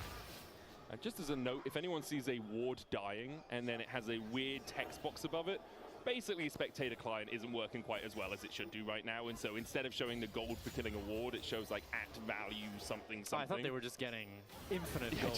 It's a stack overflow of gold as the Sonic Wave is going to hit from Skewmon. Red buff there for the slow, though chase onto Fiesta. Tempest Cripple as well. Reveals Fiesta and Caps. He gets him with the auto, gets the shutdown. The Orb of Deception deceived us in the fact that it missed, but Caps still had that right click to secure the kill. And Fiesta was so close to level 6. He only needed a few more minions to die and he would have been completely fine there. But Skewmon was there, able to punish Fiesta with the fact that he used the flash earlier to solo kill Caps. That puts some gold back in Caps' pocket and pretty much completely equalizes the lead that Fiesta's built. Yeah, neutralizes it and means Caps has 2 Dark Seal stacks and Fiesta has none. Fiesta had 2, so now they traded. He's been battered around like a piñata, and the goodies that come out of the 2 stacks of the Dark Seal. Yeah, relatively even early game here. I don't feel we needed either team to get massively ahead in the first few minutes of the map, although I think for Vitality it would be beneficial because they are looking at poke into tanks, and the further ahead you can get, the better it is. As Caps continues to trade with Fiesta, who uses his Mimic, will land the chains. Labrov flash Zenith Blade, Shield of Daybreak there for the stun, all the deception out as well, Spirit Rush available for Caps. There's the exhaust, and Fiesta, he's feeling himself a little too much. I mean, G2 support jungle. Nafide se čovjek i onda odluči malo da baci. I Capsa nikad nisu smeli da vrate nazad u ovaj game, što je također dosta veliki problem. And with the fact that they lost their mid laner, they're going to be forced out of their own jungle. Great triple man scout of the week. Kazi able to satchel away. Dragon's Rage kick for the knockback, and the chase with the Sonic Wave. No. I think Vitality thought the G2 were just going to go for the Gromp or the blue buff or the Drake. And instead they wanted their lives. And it's all a domino effect from the mid lane play. The fact that Vitality had to back off from the Dragon after Fiesta died, it led G2 to being able to then move. Great scatter the week from Hansama. And now 1,000 gold lead for G2, a denied Drake from Vitality, and it feels like these slight miscommunications from Vitality, they probably thought that Fiesta was fine, he could just use his prio, use his pressure to play for Dragon, while Fiesta wanted his support jungle to move because he wanted to keep fighting, continue pressuring Caps. It was a minute and a half ago. I said relatively even early game between these two teams, and then an 800 to 1,000 gold lead extends for G2. Fiesta still winning out on some of the trades in mid with the lost chapter. Camp's going for the Blasting Wand Doran's Ring. Not a huge amount of mana regeneration on top of the ring for him as the Rob misses the Zenith Blade. Skumon went in and stole away the Razor Beaks, I believe, and now he's going to go and do that topside Scuttle Crab. EP gets the base there right in front of Nako. I thought he would get cancelled. The game has slowed down a little bit. I think neither team wanting to go for Drake just yet. Caps is pretty chunked, doesn't have the Spirit Rush available. Probably will just look to base after this. Pretty low on the mana as well. Yeah, I think he's happy enough just to make sure this wave gets crashed in. Rifthold not up, it's the Grubs to start us off. Rifthold's still a while away. Yeah, and Karsi moved towards mid lane there to make sure that Vitality could secure the Grubs. We'll have to see. Lince has already gotten one. He can get two, but I think Skumon might be able to get the third. Skumon gets the second. Doesn't have Smite either. Now Lince's Smite is back up. TP in. Zenith Blade, Hex Flash forward from Labrov. Looking for Fleshy. And in the end, it is 2 for 1 in terms of Grubs over to Vitality. Felt a bit bad that Skumon was able to get it at 1 HP. But in the end, as you say, Medic, it is 2 for 1 Grubs. So still a winning trade. Interesantno da je Caps otišao na Spellpam Boots, ne znam šta će da builda. Jer ima elektrikiju, tako da verovatno onaj burn build neće biti slučaj. It's a pretty good chunk, but he's not going to go for the ultimate just yet. Yeah, I don't think that's an all-out situation, right? You're too close to the wall. There's no real way you can drag Nako a long way away from his tower. If he'd been positioned closer towards the tri-bush wall, then you drag him across and see if you can get the kill. But you have a lot of armor already with the helm, with the chain vest, and with the plated steel. Caps as Caps rushes forward and Fiesta feels it. Caps predicting it. That's well played. Caps took the solo kill personally, it looks like. He's starting to look angry, taking down Fiesta, and the solo lanes are starting to go more and more in favor of G2. All three of them. All three of them. I mean, Broken Blade, I guess, is still behind Nako as expected. But Hans Summer in his bot lane solo lane also has a 600 gold lead, predominantly through farm. He's about 20 CS on Kazi, as Kazi does manage to pick up a couple underneath his turret. But it's a 2,000 gold lead now, Jack. At 5 minutes, it was 0. My spider senses is telling me that Nako is going to die in like half a minute. So Okay. all out. I feel it. I'm feeling it. This feels like, you know, like when it released Cassante and people always got surprised. I feel like it's coming. Okay, well, you've got 25 seconds left on your half a minute. Maybe see if Nako oversteps. I'll give you 2 minutes. Okay. Before 12 minutes, we'll see if Nako does die. And it's one of those moments as well where you start to see the rest of the map bleeding, and you feel you have to push a little bit more. You have to go from the 50% plays to the 40% plays, to the 30% plays, and it becomes harder and harder for you to feel like you can have enough of an impact in a game. So I wouldn't be surprised if Nako tries something hard. But And Karsi doesn't just quite TP'd make top it. lane. Yeah, I that's think the TP. Vitality said we're not going to contest this dragon. I'm not sure if Karsi can do much of anything here. He can hit the tower a little bit. I mean, Broken Blade is full armor.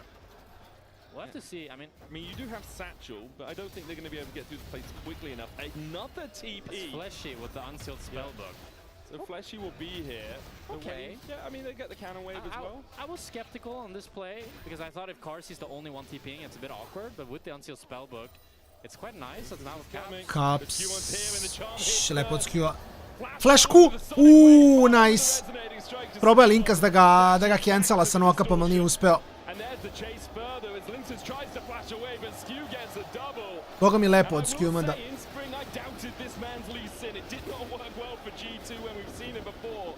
But here, 3-0 already on the pick.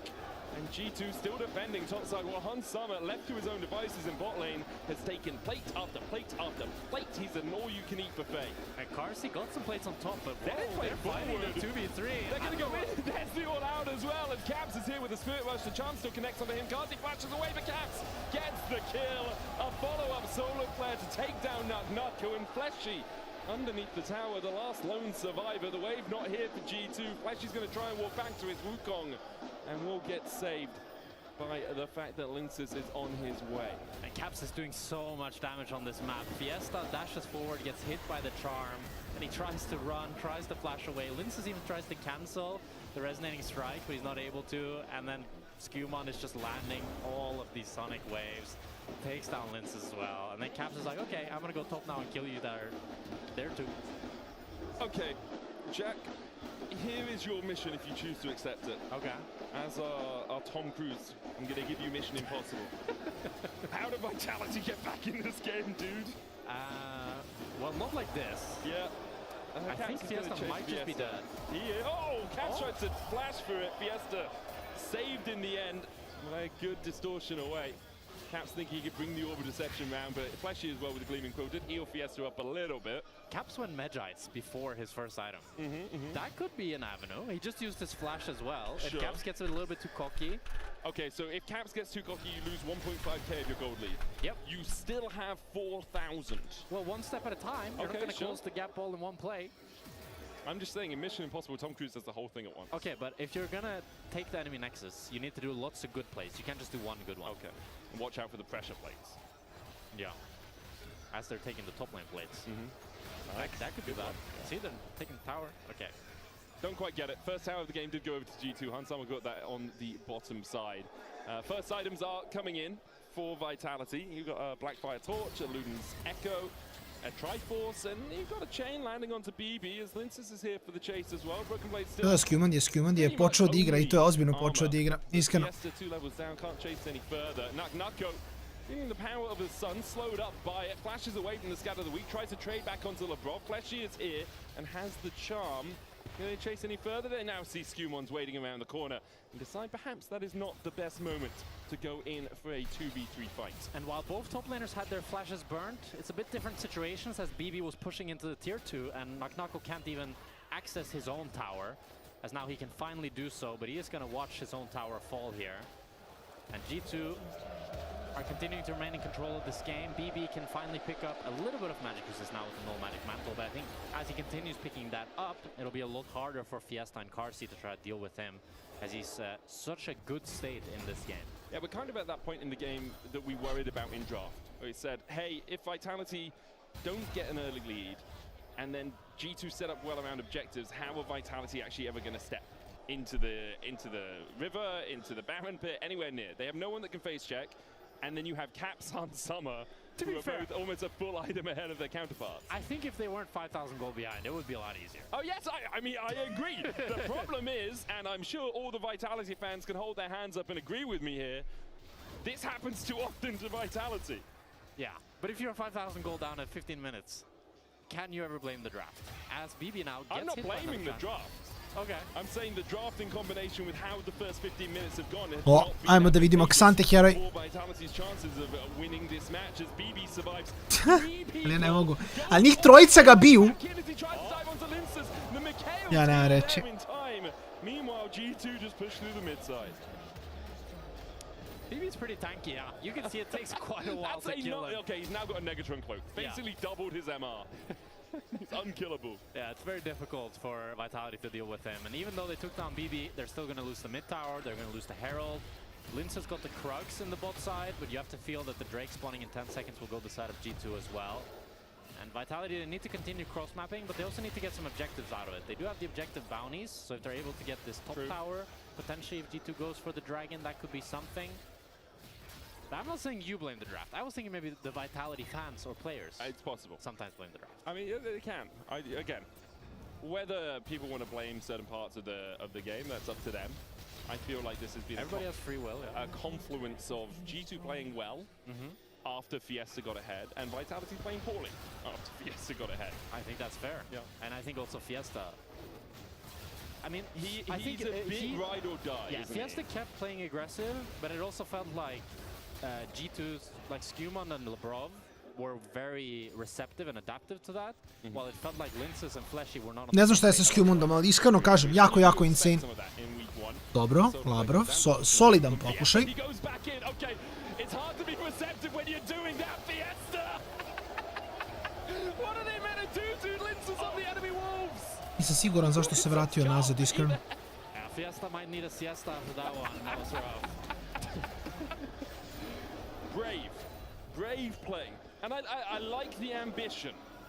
Just need to temper it a little bit, as Caps now has 14 stacks on his Medjais with a Malignance alongside it and a Blasting one, which puts him basically a full item ahead of Fiesta. Have another look at this, because like the charm misses, they go for the a lot of skill shots. He's playing really well. It's just this decision here, that moment where I'm like, maybe not. Okay, rewatching it back, he didn't dodge some many skill shots. But he dodged the charm at the start. Yeah. Didn't get hit with the stun from the solar flare. Yeah. You can't dodge exhaust. No. And so yeah, good job. But then like at that point he decides to dash back in. Yeah. And so it's little column A, little column B. As Fiesta goes for Hans Summer and he's doing good damage. Fiesta samo hoće probleme. Hoće da se nabada čovjek i to ti je, šta da mu kažeš. But Vitality aren't on the same page. They sent 5 people to mid lane there, and Fiesta lands the chains, and Linces with flash, Fleshy with flash can't follow. Yeah, I agree. It just feels like a lack of communication, miscommunication. Perhaps Fiesta, like being new to the team, is just seeing these opportunities and going for them without communicating. And this is all obviously hype. Like we're Mislim, čovjek je krenuo giga dobro. We don't know what's going on exactly. Krenuo je 2-0, sad je 2-5. A taman sam pomislio možda gledamo treći game, kao Vitality krenuo solidno, Fiesta krenuo da igra ko lud. Mislim, ajde, tek je došao, kapiram, trebamo malo i vremena da se privikne na sve, tako da nemam pojma. Real objective unless G2 want to try to rush the Nash at 20 minutes. G2 don't have crazy Nash damage. It's a lot harder with Mage's bot now. Yeah. Unless you're playing Cassio, I guess. Yeah, Cassio, Talia. There's a few, but yeah, definitely harder, especially since you're playing like normally in a Mage bot lane, you have like DPS on top or mid. But in this case, G2 don't really have crazy DPS anywhere, so they're gonna have to play for the soul, most likely. So that makes it a lot easier and more...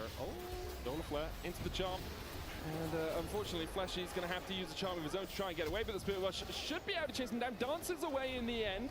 Linces and Nagnako keeping the rest of G2 away from the next plate on this tower. They do use the Cyclone to do so. I mean, Fleshy escaped, he burned his heal, his flash, his Mikhail's, his quickness. He did get out alive. Nagnako trying to defend this top lane tower as well. But it does feel like G2 are Ne, on ima 2-5 i on i dalje nabada, lik je rekao igramo na ruke. Nemo ste cave, braću, ide se bije, gleda ga. Nebitno, Bibija, 200 MR-a, 120 MR-a, nema veze.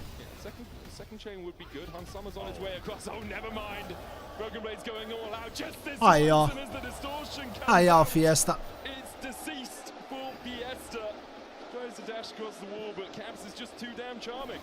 Fiesta keeps trying to go for plays.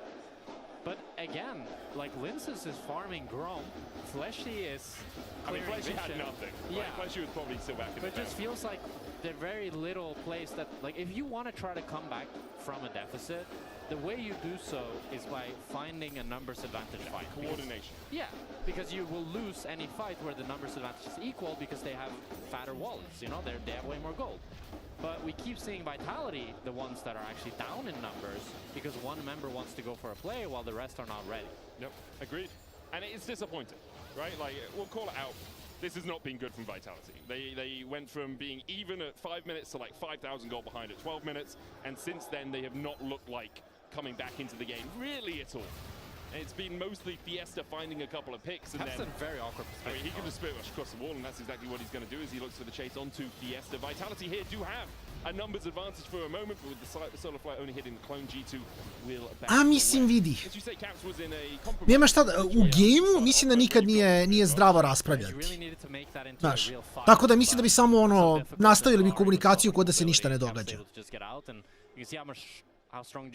I nema šta, ono, fokus na game, gledaš šta igramo, jel igramo za Drakea, topside, botside, pravimo neki counter, pravimo pick. Znaš, mislim da posle gamea treba se pričati o tim stvarima, ali pre partije... Šta da mu kažem? Sjenik je 2-6, mislim da i on zna da baš nije da baš nije optimalno.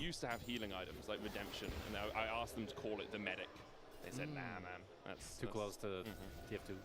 Yeah, exactly. That's the problem. Not that I'm not famous enough to have an item named after me. It's the fact that it's so close to TF2. Okay. So Vitality, they want to cross-map the dragon. Unfortunately, they cannot. Because BB hovers up towards top lane.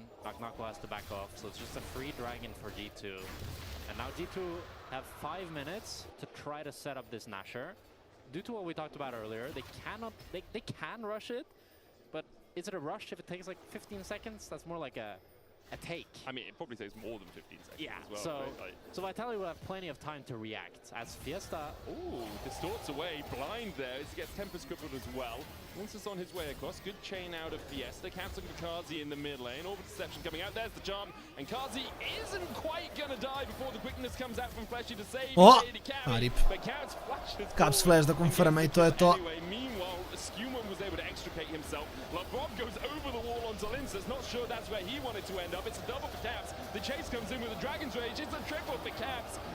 And after it looked like Vitality had been able to get themselves out, in the end, Caps just chases them down. And Caps had a rough early game. Yeah. But he has bounced back so damn well and just taken full control of this game. Jeste, samo nisu ni istom, nemaju istu ideju, bukvalno.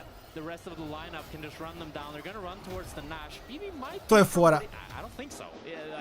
Što samo mi se čini da nisu ni istom, ono, ni istom nivou. As G2 will be able to pick up the Nasher, and with that, they're up against the Ziggs, so Vitality does have pretty good wave clear, but you have to feel that this game is just done. Well, maybe the Mega Inferno one seals it. Kazi's got it. Is he going to yeet it towards him? No vision on the Baron right now. Trains go down onto the Mega Inferno bomb. Very early. I mean, he also only did 500 damage. Oh my god! He got it! Kazi got it with the Leandri! Ja ne mogu. Leandri proc. Fiesta jumps into the pit as well as Fleshy and Hansama. Ja ne mogu da verujem. The Leandris from Kazi. Kills off the Baron. Fiesta will die 2 caps. In fact, it's Skewmon who gets it in the end with the Tempest portion of the Tempest cripple.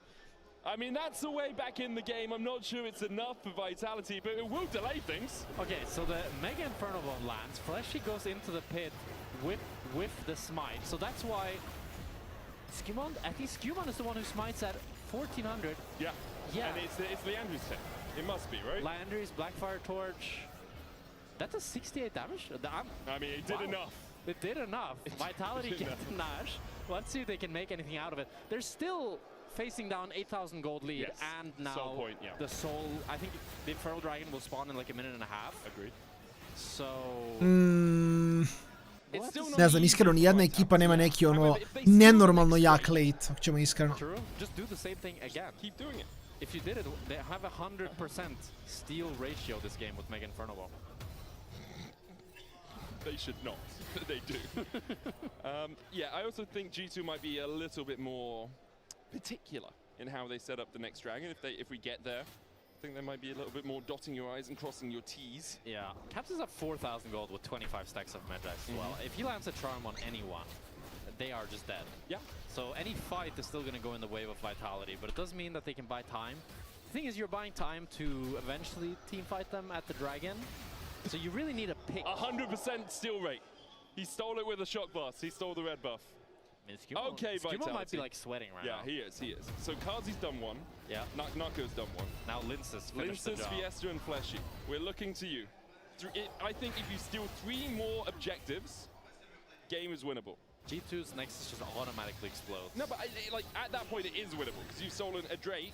Yeah, I just thought it would be funny. And then a Baron. I mean, if a jungler, like, their game just gets terminated. It's a if secret every win con. single enemy player can steal an objective from you. I like it, I like it. Do you then have to play 4v5, or do you just auto lose the game as a 5-man? The rest of you get, like, loss prevented. They're like, Okay. Bright is like, sorry, you guys got...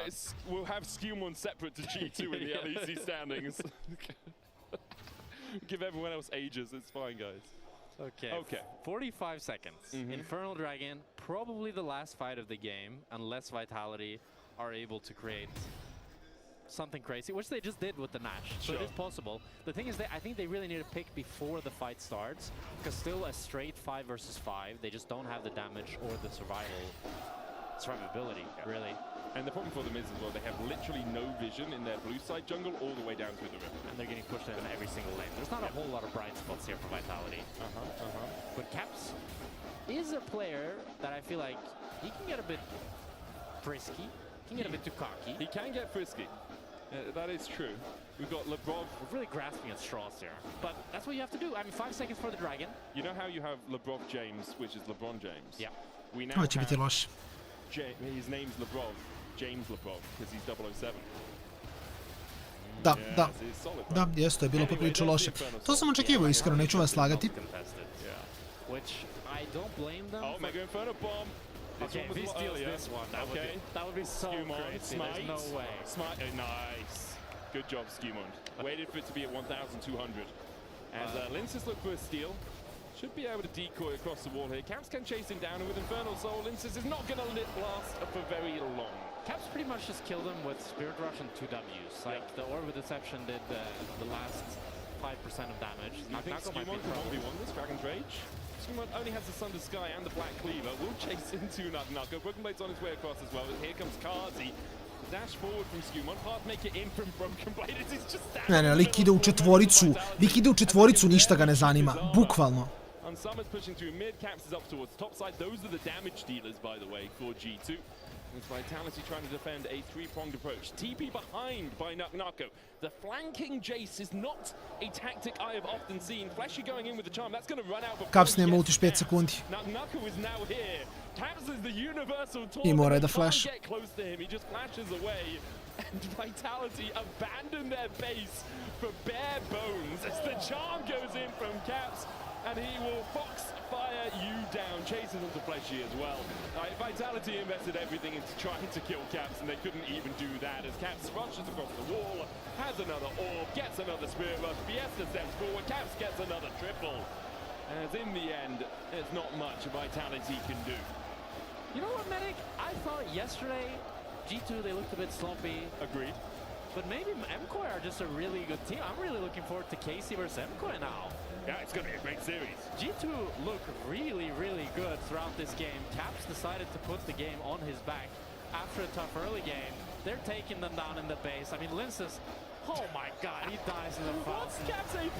It must be like 1 billion at this point, dude. The guy's hoarding all the AP for himself. We were told it would trickle down Caps, but apparently it all belongs to him. As G2 will clean it up, 2-0. Great performance by them on the day. A big step up, I think, from yesterday, because as you say, they were messy. No, juče je bilo, slažem se. Dobar. A mislim, realno i treba će malo vremena dok se Perks aklimatizuje, jeli, sa ostatkom njegovog tima, tako da mislim da to skroz legitimno.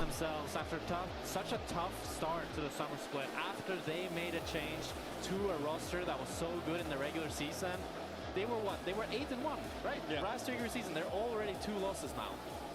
Yeah, and it's a struggle. And they're playing against some very good teams to start things off with a new lineup, as you say.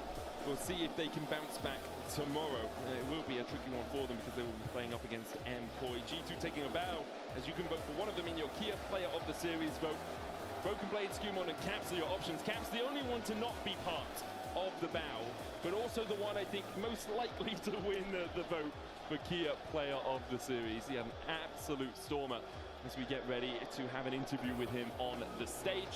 And I will say, yesterday, G2 lost their first game to MKOI. Yeah. I heard millions of voices. Ništa, ostavljamo Capsa za intervju i onda brzo drugu seriju.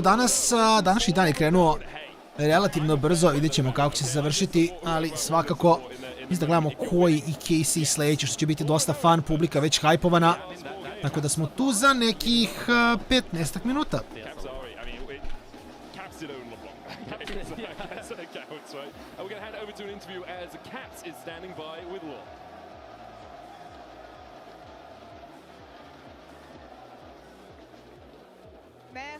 Merci beaucoup les gars. Ah, on est là?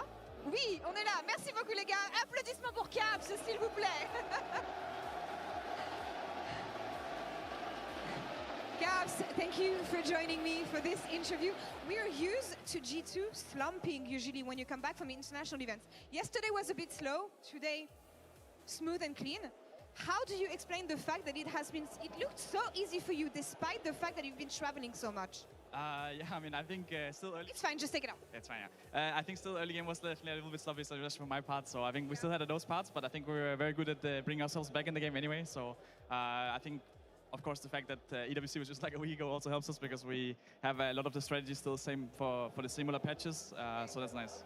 Le fait que les patchs soient assez similaires et qu'ils étaient sur la scène pour l'EWC, forcément, ça a aidé pour l'instant. Des early games qui sont peut-être un petit peu shaky, mais c'est pas grave, ils sont confiants sur le fait que c'est le genre de choses qui vont s'améliorer. En interview récemment avec Chibisport, il expliquait le fait qu'il pensait qu'après le MSI, leur technique, leur pratique n'était pas forcément la bonne. J'aimerais savoir comment est-ce qu'ils ont réajusté ça. You said in an interview recently that you think practice hasn't been the best, especially facing off against Asian teams at MSI. How did you refine this? I mean, I think it hasn't been the best in like some sort of results, and like sometimes they are doing better in a lot of like the macro aspects. But I think we honestly are learning a lot from it, and I think that's what makes scrims good, right? So as long as we are taking away the tricks they're doing, and I think we are, and it's helping us come back in a lot of these games. I think now we just need to make sure our early game is clean as well, and we'll be a very strong team. Ça vient à des petits ajustements de macro surtout, et c'est des choses qu'ils ont appris justement en faisant des scrims contre ces équipes, et c'est le genre de choses qu'ils ont implémentées dans leur pratique. Quelque chose qu'ils ont implémenté aussi dans leur façon de s'entraîner, c'est le fait d'avoir Perks avec eux. Perks qui était son allié il y a longtemps sur la faille de l'invocateur et qui est aujourd'hui son coach. J'aimerais savoir ce qu'il retient justement de ce qu'il arrive à lui enseigner maintenant qu'il est à côté de lui en tant que coach. You've been playing with Perks, now you're coached by Perks. How is it for you? Actually, what do you think of the way he's coaching compared to the way he was playing and when he was your teammate? I mean, I think it's very similar. I think both as a coach and as a player, he is someone who has strong opinions, but he's also very lighthearted and likes to bring a lot of confidence and test us a lot. So I think it's been a lot of fun.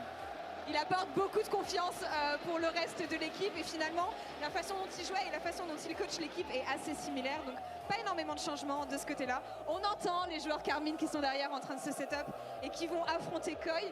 J'aimerais avoir son pronostic sur ce match-up puisqu'en Espagne il donnait avantage à Koi. Last time these two teams faced off against each other, I had an interview with you actually and I had your prediction. You said Koi was going to win. Who do you think is going to win today, and give me the score line? I mean, definitely KC has been looking a lot stronger, especially from EWC and yesterday. But I think they will 2-0, but we'll never see. We'll see in the series. On annonce un 2-0 du côté de Caps pour casser pour le match à venir. Caps, thank you so much for the interview. We're going to send it to break now. Kamel, on se retrouve tout à l'heure, mais pour l'instant, on part en pause. No break, you're coming right to us, Lore. Good job on the stage with Caps as we are joined by Skewmont. Congratulations, how did the series feel for you? Thank you. I mean, it felt nice. I guess like pretty quick. I mean, yeah, I guess there was like a lot of kills. It was like pretty bloody games, but I'm happy that we were able to actually like bounce back because the early games were like actually not going in our favor. But we managed to just like find some good comeback plays, and yeah, I'm just happy. Yeah. It felt like you guys were really, how to say, it was quite easy for you guys to come back in the game because I feel like the first 5 minutes were a little bit wonky from the side of Vitality where they were catching you off guard, but I felt like once you were going after that initial hurdle, it wasn't... You were flaming his Lee Sin. Okay, so I was flaming your Lee Sin. Okay, so it's just fine, for context, I think you're one of the best junglers in EU. Maybe the best, I would say. Maybe at least top 2. But your Lee Sin for a player of how good you are, I just feel like it's not it. But yeah, I dropped a random pink while I remember on this one. There's like everything with it. You don't even see the replay and it's just the pink somewhere. Yeah. Oh, it's right there. Yeah. But you just keep playing it, because I think at this point you are 3-7 on Lee Sin. Yes, and for how good you are, it feels like, is this one of those challenges that you're just imposing on yourself that, man, I really need, okay, I thought you just flash queued and it would get cancelled by Wukong, but you waited, so that was good. But are you just doing this because you feel like this champion is super OP in the meta, or is this a personal challenge for you? Yeah, no, I mean, honestly, like, first of all, I'm happy with the criticism, right? I really don't think I'm, like, by far, like, not the best listen in Europe, so that's completely fine. But yeah, as you mentioned, I think, like, the champion is, like, pretty strong in the current meta, so, like, being able, to, like, play it is, like, pretty, like, crucial, in my opinion.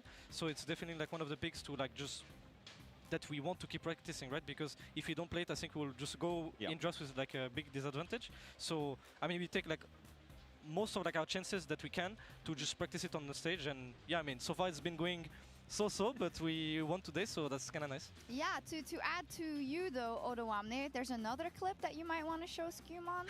Let's take a look.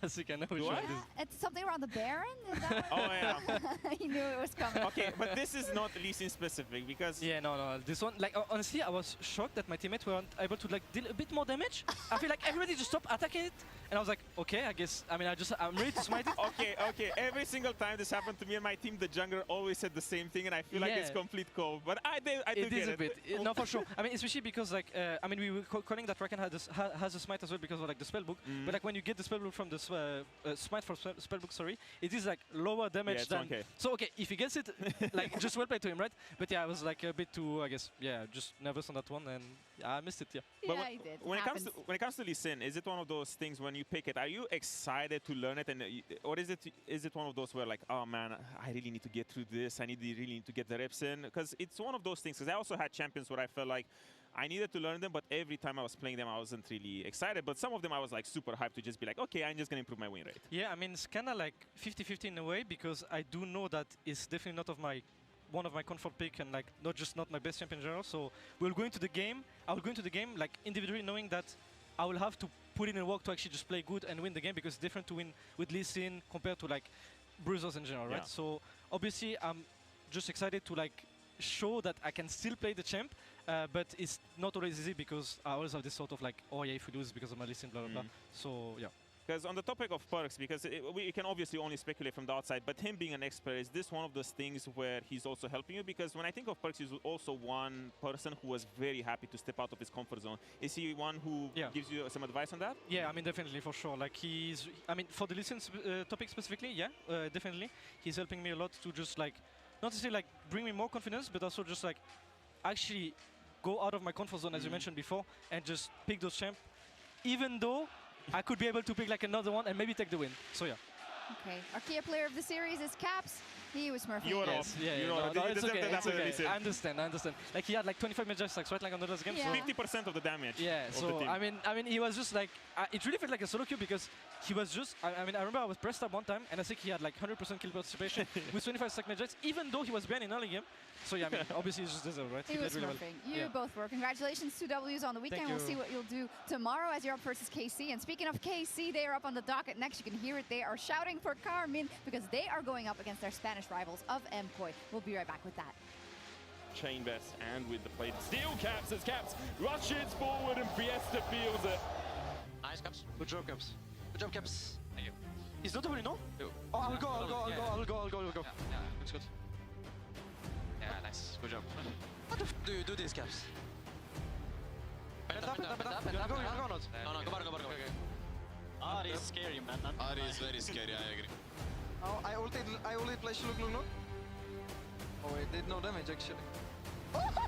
What the f? How did you get it? How did the Leandris? Nice, guys. Good job. Nice comeback, Caps. Nice comeback. Nor on to 5! What an ulti! What an incredible play there from that was incredible! You love to see it. Right, yeah, let's really What a move! He's just so good. I mean, the persistence, the patience to find the angle. You just don't see that from rookie. I think he's got it all. He's got the command. Have a break. Have a Kit Kat. Ooh, that looks good. you want to maybe share a little bit? Yeah. What a move!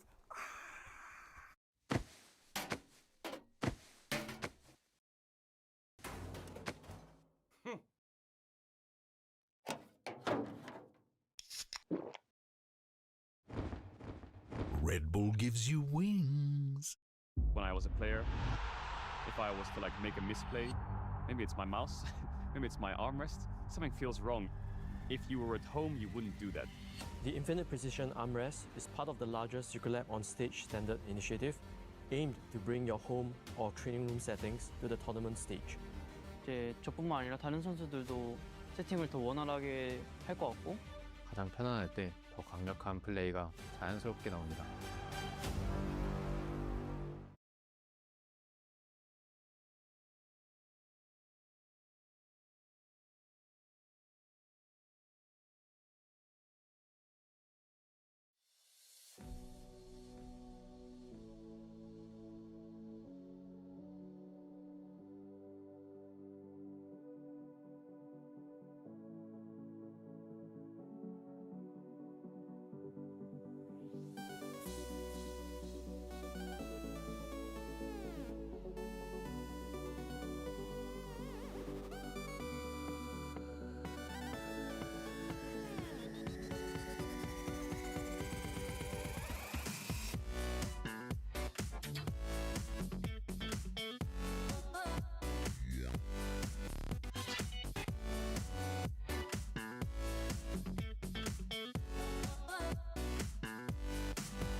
What Hysterics and Danger said then is actually maybe we have to hold that mirror when speed engaged on the cycle comes down. It's still a very tanky Karma. In goes Alvaro though with the quickness, and Yikes in danger goes berserk courtesy of the hot top taker, but stays alive for a second or two. Yike burning but alive. Super into the air, got the feather fall onto Callisto, who still survives. King from Meerwood sets up the play, but again not enough. Collectible HP whittling him down. Flash from the 80 carry from Brand.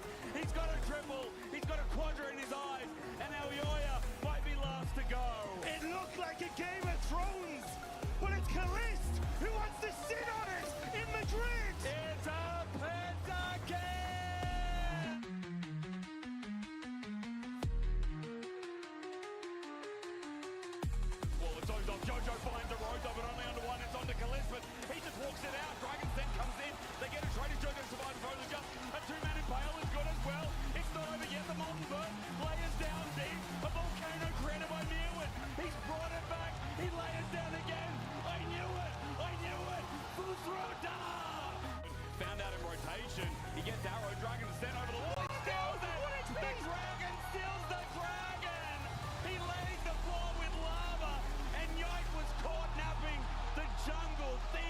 king.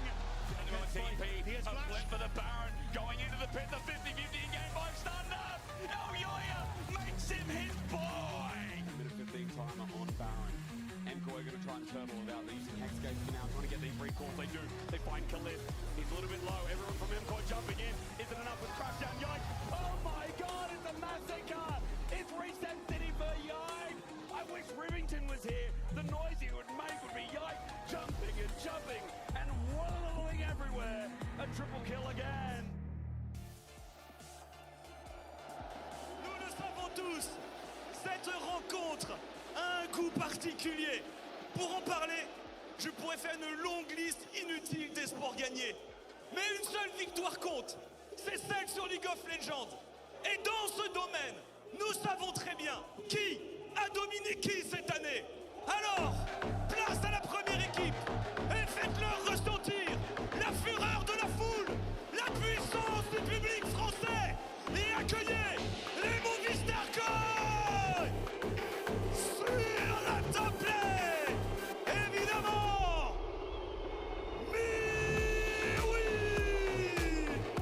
dans la jungle, Yoya sur la mid lane, champion sur la décarie, Soupa. Et enfin, ses côtés le support.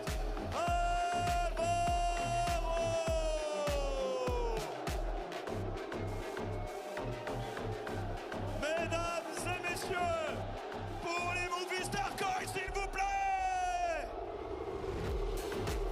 Leurs adversaires ont triomphé haut la main hier. 2-0. Ils viennent de nouveau se présenter devant vous. Ils sont parfaitement instoppables.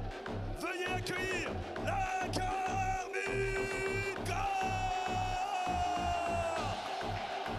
Et bien sûr, entrant premier dans l'arène, sur la top lane, Canon.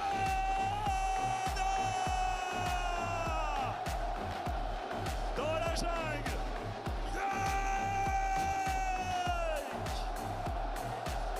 sur la mid lane, Yahoo!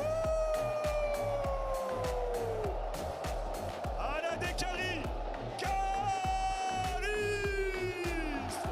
Et enfin, pour finir, à ses côtés en support, Ujo.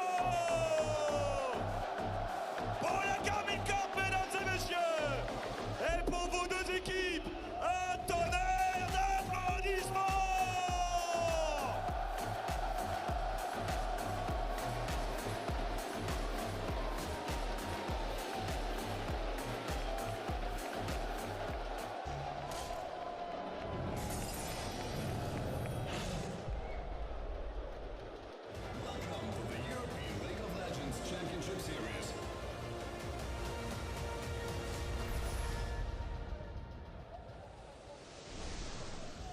And here we go for the grudge match of the weekend. MCOY versus KC. It has been a... Oh, I was told we weren't on camera, but it's just facing the other way. Hello. It's a grudge match. Last time MCOY beat KC was a long time ago. In fact, KC took down MCOY in Madrid on home soil. The question is, can MCOY repay the favor here against Carmine Corp? There's so much history between these two teams. And we talked about how KC boo every team. They still boo MCOY a lot louder, as you could hear in the player intros. And it's not just France versus Spain, it's also Supa versus Kalis played against each other in ERLs, and then both ended up now in the LEC playing against each other. We've seen them in the playoffs up against each other so many times. It's gone both ways, but this year, it feels like KC has been one step above the whole time. And I was kind of ready going into summer that it would be more of a clear top 2 rather than a top 3 that we've had throughout this year and throughout last year.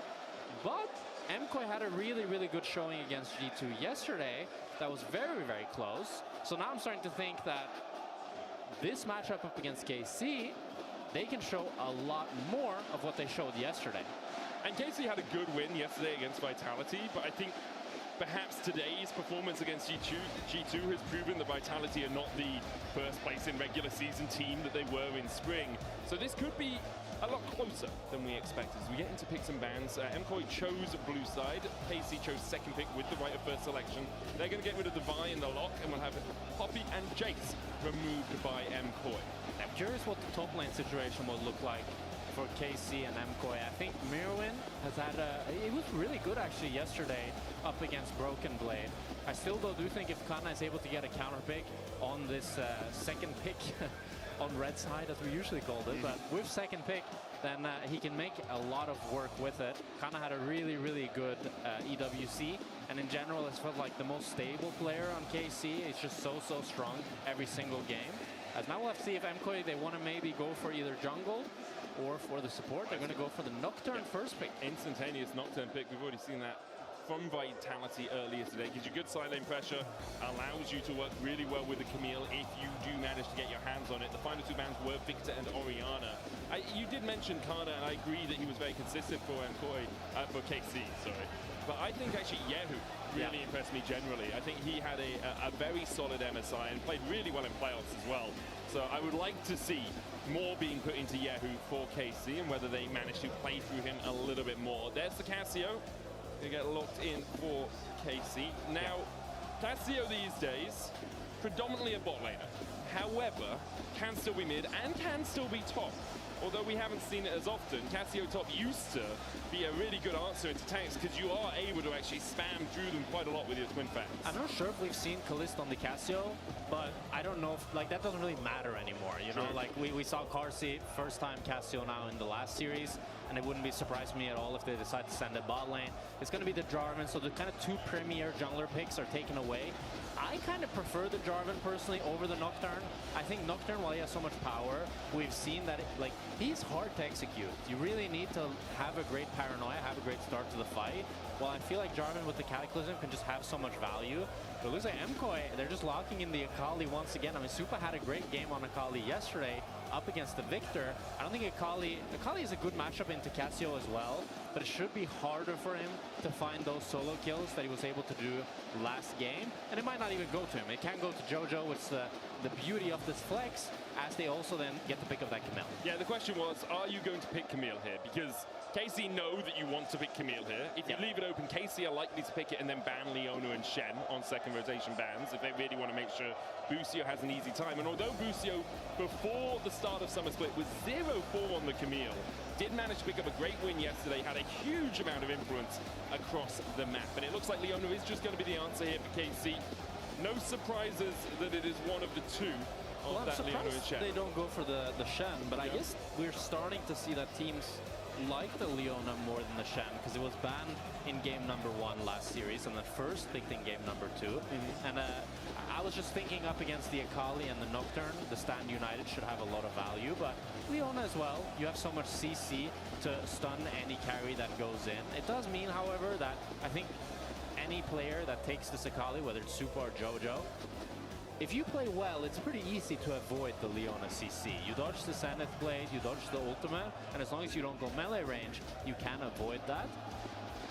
Well, let's see as we go into second bans here. KC choosing to take away the Kai'Sa, so they're not convinced that this Akali is going towards the bot lane, and Kai'Sa being pretty much Supa's best champion also makes a lot of sense because it's so good with this dive comp that MKOI has built thus far.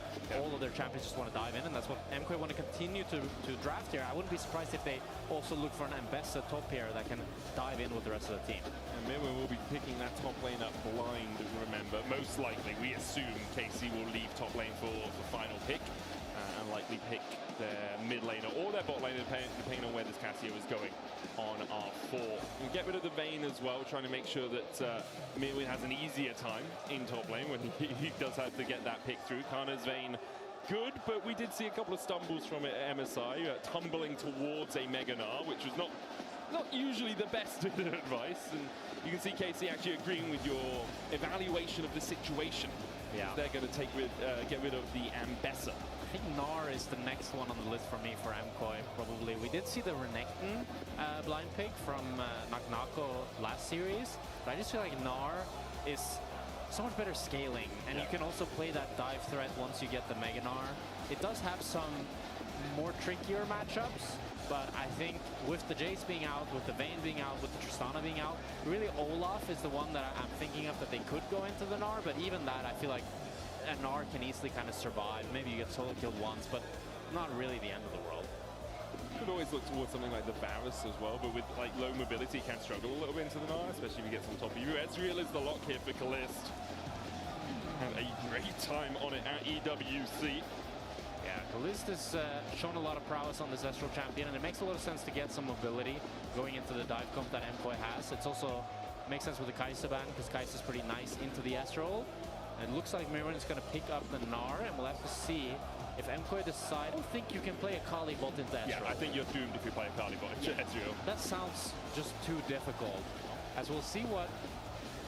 Caitlyn. But Caitlyn Camille doesn't really line up that well. Okay, they go for the Rumble, so you have Equalizer now with the Nocturne and the Camille engage. You really need an ADC now to get some more physical damage. Agreed. Caitlyn does give you relative safety because of her range. And you can threaten the Leona early because you stand outside of Zenith blade range and then you just order her down. And you have the Camille there for follow-up. But it's not... Caitlyn is not a match made in heaven. Yeah, because Camille wants to roam, while Caitlyn really wants the support to be with her, hitting tower together, pushing. And Camille can do that as well, but the trade patterns as well is Caitlyn really wants someone to set up either her Q or her traps. And Camille doesn't really do that. Her CC on the hookshot is so short. As Casey is looking to lock in Galio last here, put that up towards top lane into the Rumble, have some more receiver kind of energy for MKOI's all. Galio into Rumble is something we've seen a few times, right? Like it's very good at neutralizing the top lane matchup. It's the Rumble. Ok, evo me nazad, sve je lagano, ništa se ne brinite. Rumble walks towards you with a flame spitter, you put down your taunt, and then Jarvan comes over the wall. It's like, okay, as Rumble there, you're pretty done for in those situations. Let's have a look at these two team comps holistically, because, and this is not something we often get to say these days, Jack Spectra, 80 carries in the bot lane. 80 carries in the bot lane. More traditional supports, although Camille is, a little bit out there. Mages in the mid lane, and normal top laners. Well, Akali's not a mage. Okay, magic damage in the mid lane. Yeah, Magi, Assassin, a typical mid lane champions. Not 80 carries in mid or something. That is very fair. And then normalish top laners. When I look at these two drafts, I think to myself, if MKOI get ahead, they have a really easy game on their hands, because they have the consistent damage from the Caitlyn, and Caitlyn will just do so much damage that she can clean up any sort of fight. The one thing I feel like Yike on this Jarvan can do a lot of damage to this Caitlyn down on the bot lane. If he's able to find a cheese gank, put Super behind, and how much skirmishing power is on the side of KC, I think if Super falls behind, he's already he doesn't fully mesh with the draft. But if a Caitlyn is fed, you just headshot them and one-shot them. And you stand behind. You've got a Hexagol to Maiden, you've got a Paranoia, you can stand a mile away and just slowly walk up. We do have a pause. I lagana pauzica. Vole oni malo. We'll get to hear the KC crowd support their team. But if Caitlyn is behind this game, she has nobody to really set up her traps or to allow her to fight in the way that she would want to. The slow, extended, have a good trap set up, somebody CCs, you put down the trap, you put get the Piltover Q, whatever it's called, and then you just do a ton of damage. Sure. So I feel like if Super falls behind this game, the whole comp can kind of break apart, and it's a very easy or obvious weakness in the MKOI lineup. And you have to expect Yike will be reading that, and KC will be reading that and saying, okay, let's go bot. I wouldn't be surprised actually at all if Alvaro is just bot lane for the early game. Maybe he roams level 1 and they just accept the push. I think even level 1, you really want to contest push level 1. I'd be surprised if he goes for anything crazy. But it does feel like tradition at this point, that the support cannot lay in level 1 ball. But there's also not a huge amount he can do on the map when you look at it, right? It's like you can go try and threaten a Jarvan a little bit, steal a camp, I guess. Yeah. Galio probably shouldn't die to a level 1 from a Rumble Camille, right? You have Justice Punch, you have Flash. Cassio, you can do damage to Cassio, but the Akali will never reach. Exactly. Maybe you make her Miasma level 1, and then it slows down her push if she's worried about you jumping on her. But even then, she shouldn't have to. Right? If she hits you with a Noxious Blast, she gets the move speed, she just walks away from you. So I did see a couple of monitor settings being changed. It looks like the lighting is currently being adjusted on stage, glaring into someone's eyes. I will say... I had some teammates who were really picky about that. If the lights were a little bit off, they were like, no, I can't play. I mean, I understand that. It can be annoying for sure. Bright lights now in the big city. we have really bright lights shining at us as we speak right now. Yeah, so you do kind of get used to it. It frustrates me though. It does? Well, more because they make me hot. Oh, So, for me, I feel like they maybe give me... Kalisti ima neki problemi izla. In the LEC studio, we get them dimmed between, like, when we're not on camera, they get dimmed. But here, obviously... Ha, ne bi trebalo, iskreno. Isn't established for League of Legends broadcasting every day of the year. I do think the Adidas Arena needs to look into that. Yeah, that's weird. That's what they should be doing. If we were at the Nike Arena, I'm sure it would be set up for us. Whoa, careful there, buddy. Yeah, there's a slight issue with the setup on the stage, and production has said you are always hot medic. I appreciate that. He just made that up. They didn't say that. Coming from the Tom Cruise lookalike next to me, dude. It does actually. That did sound weird, didn't it? Because I just said that out of like thin air. Yeah, they People don't see watching at home, anything. they don't see any of this stuff. Oh, production is just telling me I'm so hot. I don't know why. I mean, it's so true, dude. You're so hot, bro. Can we actually? Are we on the TikTok stream?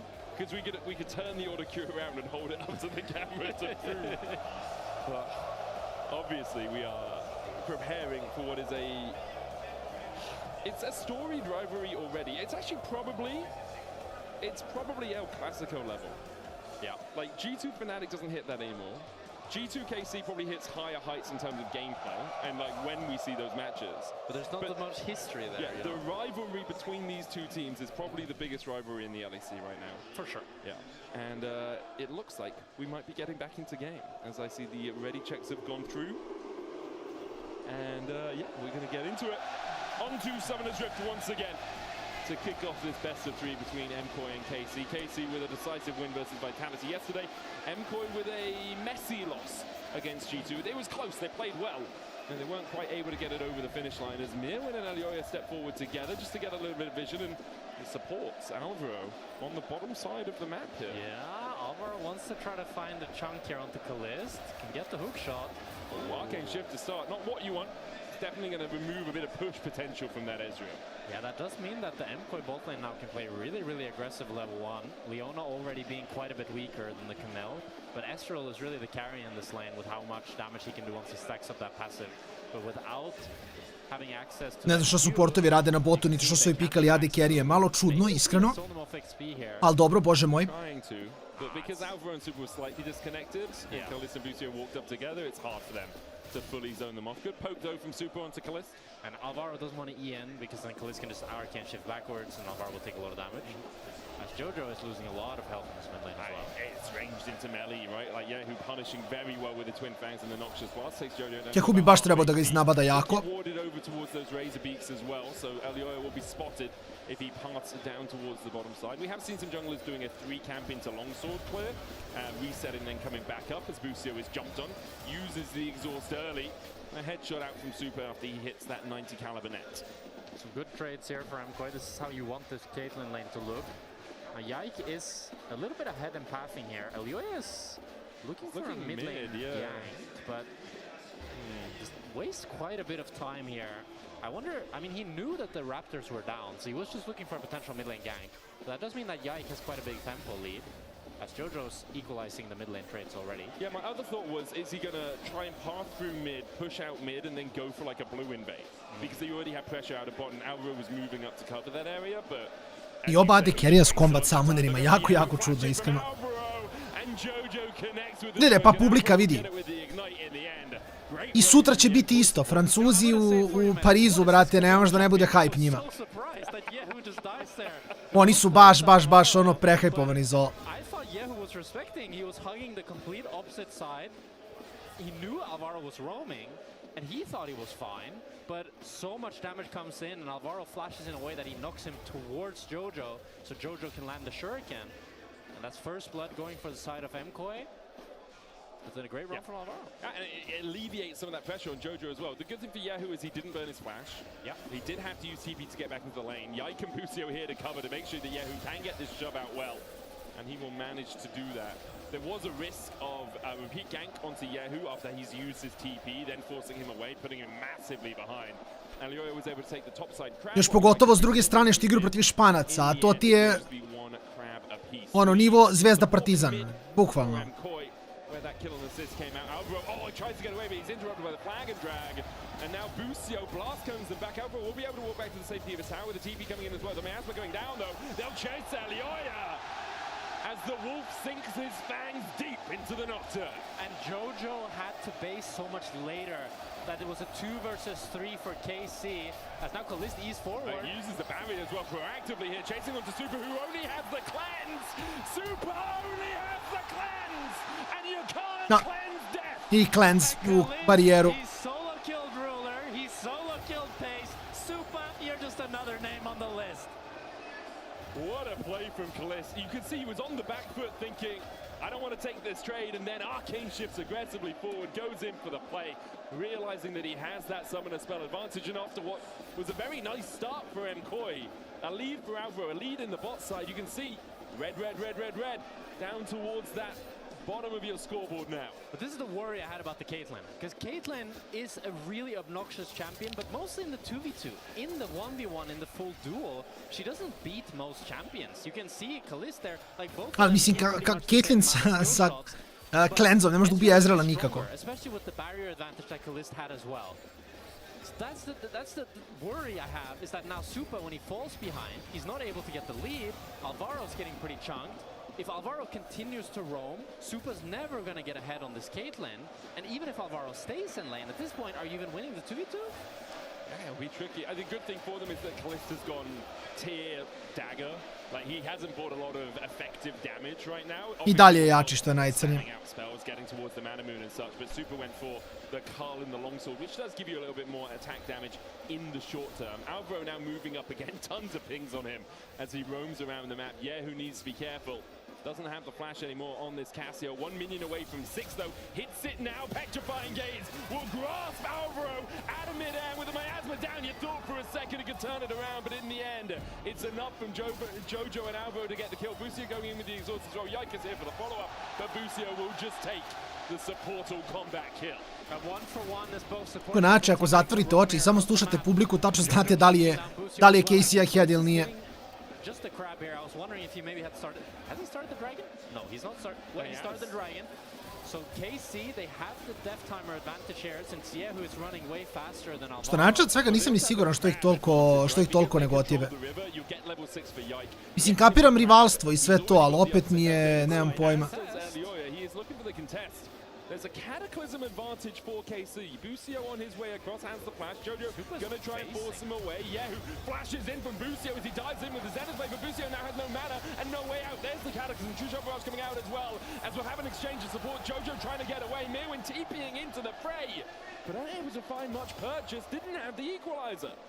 Puzzling decision from MKOI here. Super is basing down in the bot lane. They thought if they use Mirwin's teleport, they could still look to contest. But Elioya not having the level 6 makes it so difficult for him to try to enter. And Yike getting the smite as well. I think if Elioya got the dragon with the smite, then he would hit level 6 and maybe the fight could turn out different. But Yike got the dragon, and they're able to get another kill as well. And had Mirwin used equalizer in lane or something, or did I just not see it in the replay? Because it was down by the end of the fight, but I didn't see him use it in the fight. So maybe he used it to clear away. But in the end, we'll see after replay. I mean, Casey get the Hextech Drake. It's about even. Here. Let's see the answers. Okay, so Elioya really it's needs down the at the start of the fight. Yeah, so Mirwin's already used it. Elioya doesn't get the smite. Really good smite from Yike, actually. He smites it just as 1k HP. And then with the fact that Elioya is just a sitting duck at level 5, and also like you're fighting with no Akali ultimate, which is really, I think it's much more important that Akali has that than Cassiopeia having the Petrifying Gaze. Agreed. So I feel like Jojo wasn't in a good position there, and it was a bit of a greedy contest from MKOI, and it ends up punishing them. Still though, they have the slight golden lead, and Jojo's sitting 2-0-1. Good start to this game on the Caitlyn. Super, despite getting solo killed, up a tiny bit of gold as well. So the game is very back and forth, but still very equal. Still pretty even between the two. And Jojo has done a good job of navigating an early laning phase. A lot of it helped by the fact that Alvaro has been around mid, looking for those ganks. Jojo's yet to die on this Akali, even though there has been a lot of action in the middle portion of the map. Yehu doing a good job here, but the Paranoia is going to chase him down. Petrifying Gaze doesn't connect as Jojo flips over him and sends him to the Spirit Realm. Now Busio's in the middle of 3. Yike trying to do what he can, but Busio, without a flash, without a dash, without a hope of escaping, will be taken out. Peace has been made by Super. Boga mi se muče. Ja sam očekivao će Casey stomp ovaj meč, iskreno. They make another proactive play using the Paranoia. Alvaro also flashed over the Petrifying Gaze, so he doesn't end up getting stunned. And that's going to be 3 grubs going for the side of MKOI now. And that 1,000 gold lead for them on top. It's a sizable lead after it was basically even before this fight. We'll have another look at it. Yehu just oversteps a bit with Paranoia coming down. Very nice flash though from Alvaro. He flashes and knocks him down. Yeah. That's really nicely played. Yeah, and then Busio has no flash. Super decides to move as well while Kalista is hitting the top tower.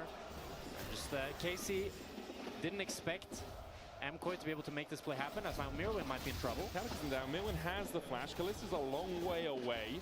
We'll shift forward now. Mirwin's still holding on to that flash, and in the end, Mirwin is just able to walk out. The wave pushed up means that he doesn't have to worry about staying around to catch it. He even has the equalizer if the wave was pushed in. I want to come back to something we talked about in draft, Jack, saying if MKOI are ahead through the early game, it can actually be quite an easy game for them to play out. Would you say they're adequately ahead to make this game simple for them, or do they still need advantages in certain places? I think you want a bit more gold on the Caitlyn. I think Caitlyn is really the champion that I'm looking at to make it really easy to play, because I feel like if Caitlyn is behind or equal, then so much on the burden of execution is on the Akali, on the Nocturne, on the Camille. But if Caitlyn is pretty fed, then they just need to go in, get the enemy low, create some chaos, and Caitlyn can just right-click them to finish off the fight. Because the side of KC, like Galio and Jarvan... Oh, Jojo, oh, okay. Just having a bit of fun there. Heart in my mouth for a second there. Sorry, the side of Galio.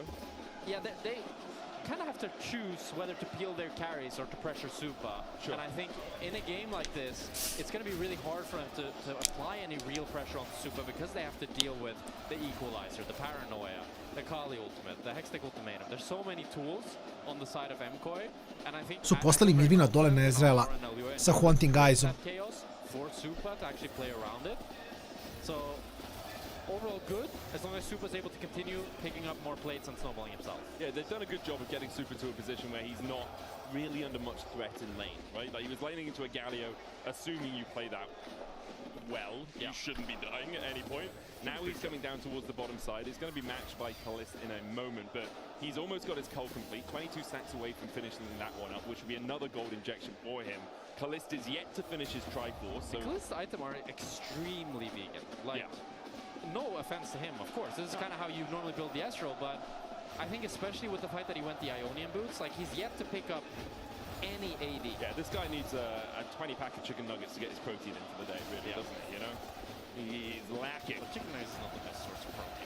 Okay, he should eat a bunch of beans. He should eat some chicken breasts. Oh, eat some chicken breasts with some broccoli. Cottage cheese, please.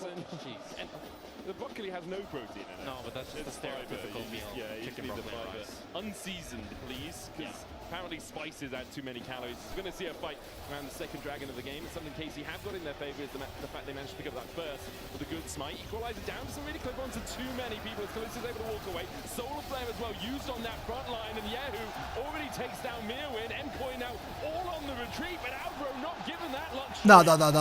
Great fight from Casey. They take the Drake and they get a double for their Cassio. A i ono Mirvinov, on voli malo da ga zagrifa, iskreno. Ne bi to bio Mirvin da igra clean.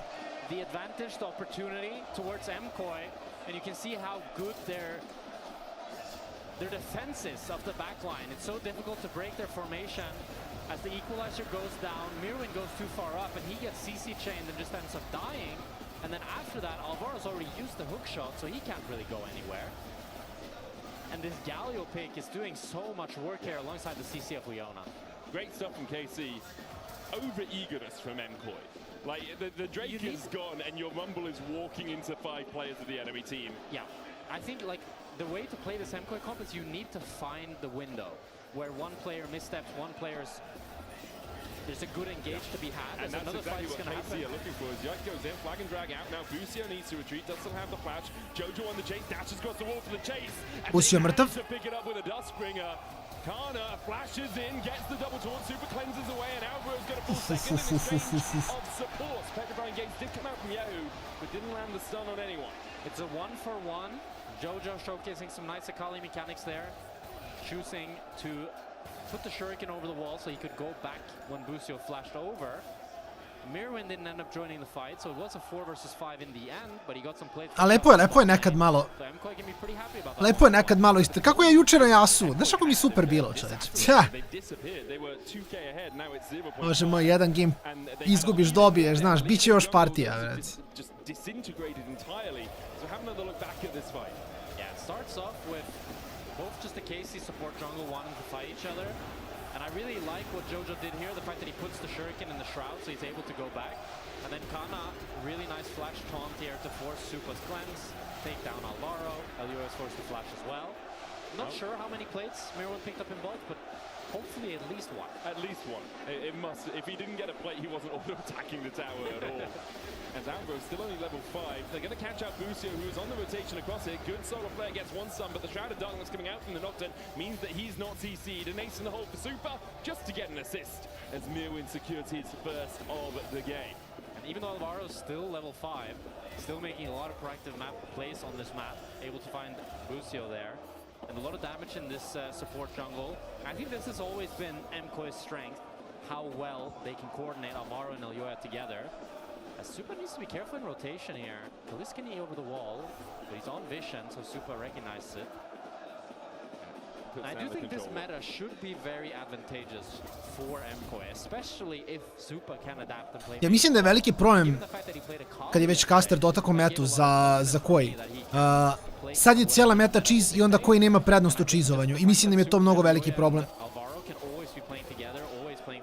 Jer koja je uvijek bila ta ekipa koja će kao iznenaditi s nekim Varusom na topu, ali sad kad je Varus top laner, koji više nema tog jeca u rukavu. And they absolutely stomped over their opposition. They were able to find these picks, they were able to find these plays. And so hopefully, for MKOI, they're able to find that same impetus from their jungle support combination again. Here at a very even mid-game. 2 Drakes though for KC. Their main advantage, where it's a small goal lead for MKOI, but nothing too substantial. Most of it sitting on Alvaro, who's almost 1,000 ahead of Busio with that Sundered Sky already completed. You'd want that in some other spots, I feel, if you're MKOI's. Kalista Arcane shifts forward. Busio going in with the Zenith play for a good offshore wall dive. Into the Solar Flare. Yike there with a flag and drag. Cataclysm TP behind. Paranoia onto Kalista as they've gone too deep. Yike down. The dive in from Jojo as well as Kalista is going to feel the pain of a 5-point strike. Busio trying to run away, but MKOI collapsed perfectly to find a double. Jojo says 4-0-4. Enemies not found. And it's a huge overextension from KC. 3-0. Rift Herald for MKOI. Busio thought he could just one-shot Alvaro with Yike, but he didn't expect the Jojo TP. He thought they had more damage, but Alvaro with the Sundered Sky was able to buy so much time. Super got the traps as well, and it's just easy pickings for MKOI. As we watch it back here, Busio was thinking, oh, Alvaro, he's caught. I can cancel the hook shot. He can't move. Yike, you can come and one-shot him. But Super gets the traps. Alvaro lives so long, and then the TP from Jojo to finish the play off as well means that Kalista dies, and it's a 3-0. Big double as well for Jojo. Accelerates him through the game. Casey unable to react in time. Yahoo unable to get there. As you can see on the side of your screen, the LEC summer schedule is going to be Fridays through Mondays. 4 days a week will be on your screens, and then week 6 will go to Friday through Sunday again. Da, i to ste čuli, mislim. Friday to Monday će biti, znači 4 dana nedeljno. Tako da su malo povećali koliko se prenosi lec. Yeah, Mountain Soul would be devastating for MKOI. Elioya and Jojo, both of their ultimates were on cooldown, so that's why they decided not to contest. I think their tempo was a little bit slower as well, because they decided to push out the lanes after they took the Rift Herald. So, despite the fact that KC ended up dying in that play, you can kind of be happy with this constellation price of the Dragon, because you do have such a tanky team. If you're able to get that Mountain Soul, the Galio, Jarvan, the Leona, they are going to be so tanky. Even Kalist can decide to opt into a little bit of tankiness as the game progresses later on to try to survive the onslaught of MKOI. Even something like a Seekers is buffed by Mountain, right? Yeah. You have that armor in it, or you could go down the Frozen Heart route if you're going really old school blue build Ezreal. MKOI do still have a 3,500 gold advantage because of that sequence, and now with the Rift Herald going to look to make a play. Jojo trying to take out Yahoo. Needs to dodge away from the petrifying gates. Rift Herald comes down in the mid lane. Solar Flare there for the follow-up. And I don't think you wanted to take that right, Alvaro. Has to flash away, but with the Cataclysm following up, he's just going to die. Super puts a couple of headshots into Yeti. Jojo što nema prota, a dobro, to je okej, to je nekad potrebno, iskreno. MKOI was a bit of a disheveled play, you have to feel. Didn't even take the tower down. Was it a Herald? He popped out that ended up in... Herald Okay, across they're the just wall. keeping Paranoia comes in with the equalizer as well. Super trying to get in range for an ace in the hole. I don't think he's going to be necessary to this. Elioya gets his second. And MKOI, I mean, they could just take the tower. Yeah, Mirwin is going to stick around to make sure that that turret goes down. Casey trying to answer on the other side of the map with Alvaro coming out of base with those death guards. The extra movement speed will be here in time to protect Jojo. It's a very high-paced game, and I think the viewer might think, oh, both teams are making a lot of mistakes just getting perma-caught. But this meta that we have right now, there's so much tools on both sides to force fights, to make things Jako happen. čudna meta, jako čudna meta, nemam pojma. Potential, but it's very squishy. Like, when a play happens in mid lane, like if you swap supports here, and this is Leona, or a Rel, or a Nautilus, most of the time you're going to be fine here. Although he does end up popping at a very awkward spot. Yeah, and so maybe that was a mistake, because he also didn't have to ride it. That is true. You could have just had it charge into the tower. It does charge for you. Yeah, that's true. He could have just done that. You do get more mites come out of it if you ride it when it charges in. So having 3 gloves, you would get more spawn, but I believe the damage is still the same. You just get more mites. I don't think he wrote it thinking, we need more mites. Yes, and then at a 90-degree angle, making it easier for Yike to catch him out of mid-air. Well played from KC to punish, but they do still lose 1,000 gold out of the play. 4.5k now the lead for MKOI. He actually had a very similar situation to this in Series 1 of the day, where it was G2 who were 4,500 gold ahead, and Vitality was sitting on Mountain Soul, and I said, well, who do we favor? Would you still agree with the sentiment that even if KC gets Soul, MKOI should still be favored? The thing is, I feel like, MKOI are just starting up the Nash. We might have to delay our conversation. True Shot's going to spot him out, and they should back away after that. They're continuing it. They're going to stick on it. Okay, Yike trying to come in from the top side. Jojo's going to keep him at bay for now. Alvaro there as well. Elioya is very low on HP. Equalizer down. Yike steps to the side of it. You don't have to stand on the coals if you don't want.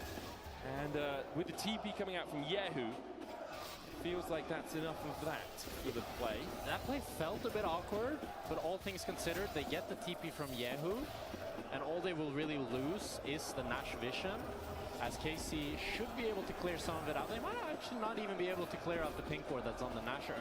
I mean, there was also a net 700 gold swing during that. I'm not quite sure where it came from, but they were 4,500 gold ahead, and now they're only 3.7 ahead.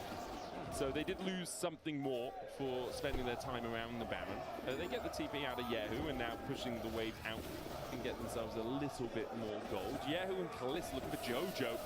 Who's on the miasma. Kaliss Arcane shifts forward. Jojo uses the Twilight Shroud to walk away. And even with a True Shot Barrage coming down, he has the safety of his tower here. TP out as well from Kana with Drake up in 40 seconds. You can see KC investing a lot towards this bot side. Mid-tower just has minions dying under it. Meanwhile, Mirwin gets to push out top side. His equalizer will be back up in time for a final dragon fight. This is really awkward for KC now. They invested both TPs from the solo laners, while MKOI have been pushing mid and top. Ja, misije su I dalje fine što je najjače. Misije I dalje mogu samo da kontestaju. And Mirwin now being able to TP towards this Drake should have first move, unless KC decide to collaborate on this slight opportunity. TP out from Mirwin, now has the Bloodletters completed as well. 2 items on this rumble will begin to burn pretty rapidly in fights. It is KC that have positioning on the Drake. They'll start it up. No real vision for MKOI. They gave it up for the push in top and the push in mid. Super trying to walk in here. Jojo looking for a flank position. Kana's going to mark him. Drake down to 5k. Soul on the line. They go in with the taunt onto Jojo. Yike there for the follow-up. Flag and drag. Cataclysm. Jojo tries to dash away. Meanwhile, on the top side of the fight, Heroes Entry coming out with Jojo with a perfect execution of an escape. Dobar, Jojo. Into an assassination will take one. Kalist is down, but so is Elioya. And now MKOI. Što radi Supa? Supa ne radi damage. Supa radi tako malo damage-a. Kana trying to get in. The Justice Punch is blocked, but now Super can't escape. The fangs of Yahoo as KC clean up. Koliko ima free DPS-a, ja sam mislio će Supa samo da prestupa ovaj fight, iskreno. They'll get the Mountain Soul, and the gold lead that MKOI held for so long has been diminished. I što je način nije da nema, on ima ima i crit, ima i damage, nije on loš sa itemima ovde.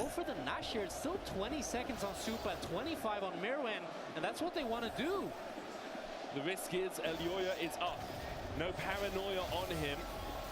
Cassio will take this quickly, but Alvaro is here to try and body block. Jojo's run towards the bottom side though, and I think MKOI are not going to contest this. Yeah, Jojo has no TP, has no ultimate as well. So it's going to be Nash Soul for KC, and the game has completely shifted back into their favor. We'll have to see how they're able to use this Nash. A lot of sitting goal on the map with the outer towers. Yeah, that goal lead is going to shrink incredibly fast. You can start to see it swing in Yikes and Kana's favor. Expect Kalista to catch up too as Busio goes in for Elioya. The Solar Flare does not connect, and Busio is deep here. Yehu and Yike coming to protect their support. They'll manage to do so. And Kalista using this time to take down that tier 1 on the top side.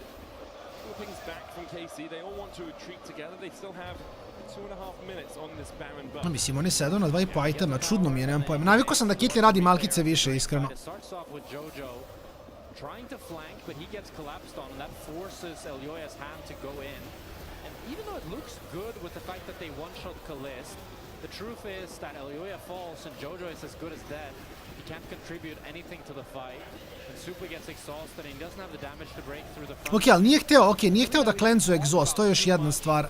We talked about the drafts is the fact that KC's team comp is just so much tankier than MKOI. There's no real front line on the side of MKOI, while KC have 3.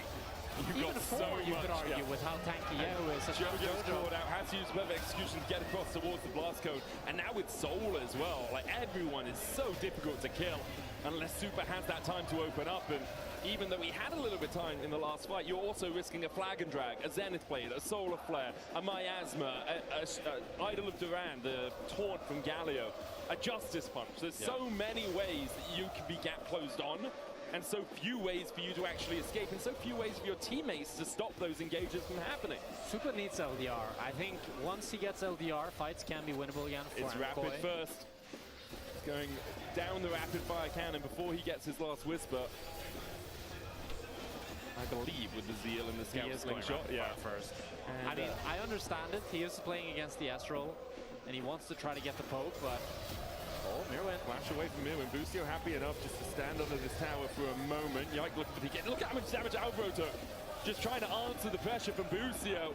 Elioya is going to look for a paranoia towards the mid lane as they dive onto Kana, but Kana is so damn tanky. Elioya forced away. A TP in from Yehu as well as they look for the chase on towards this Nocta. Miasma down, Jojo on the wrong side of it as another Taunt comes out and Busio's here for the chase.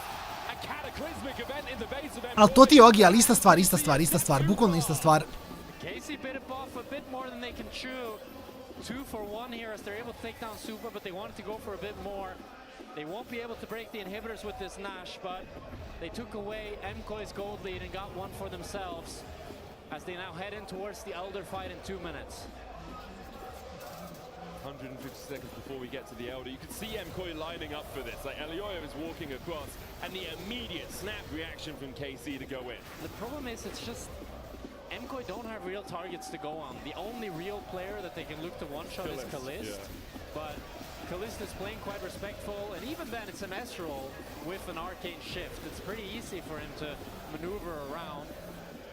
Even though KC was able to take down Supa with the fact that their support and jungle ended up falling, they weren't able to get the inhibitor, which is the best saving grace for MKOI. All things considered, the game is equal gold-wise.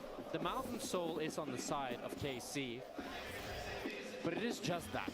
Yeah, but a Mountain Soul is like 3K's worth of stats, dude. Like, then you factor in the team comps as well, the fact that they're just so much tankier across the board. I think it's very clear at this point that the Leon has outskilled the Camille. She's just so much tankier. She's up 2 levels. She can live for way longer, and Alvaro doesn't have any real kill threat on any of the carries of KC. Sutra je KCG tu, da. Mislim da je drugi game dana, ali nemojte me držati za reč, nisam ja 100% siguran. Jer, mislim, to ima najviše smisla. Ostave kao najkvalitetniji meč za kraj. Who does he kill? He's going to do... Okay, maybe they're all going to go in onto Kana here, who does have the flash. Will use it to get across. the wall with the Justice Punch there. The taunt comes out, they'll go for the Chaser Heroes entrance silence as Kana does go down. Mirwin's TPing in here as well. There's Cataclysm in by Yike, but Yike falls again to Jojo. Kalista will take the counter kill, and now it's a 3v3 and Kalista begins to open up. Yahoo here for the cleanup as he slithers through the Encoy lines. The petrifying gaze doesn't even need to hit as KC turned the fight on its head. KC had them routed. Encoy wanted to go for the play. Kalista's flashing forward. He wants to take down Mirwin as well, making an ace. They have the top wave. It's a 25-second death timer. I don't think they can end the game. Nemoj end. Seconds until Elder Dragon. So probably they will just head over there, take the Elder Dragon. Can they even take the Elder Dragon? Maybe not for now.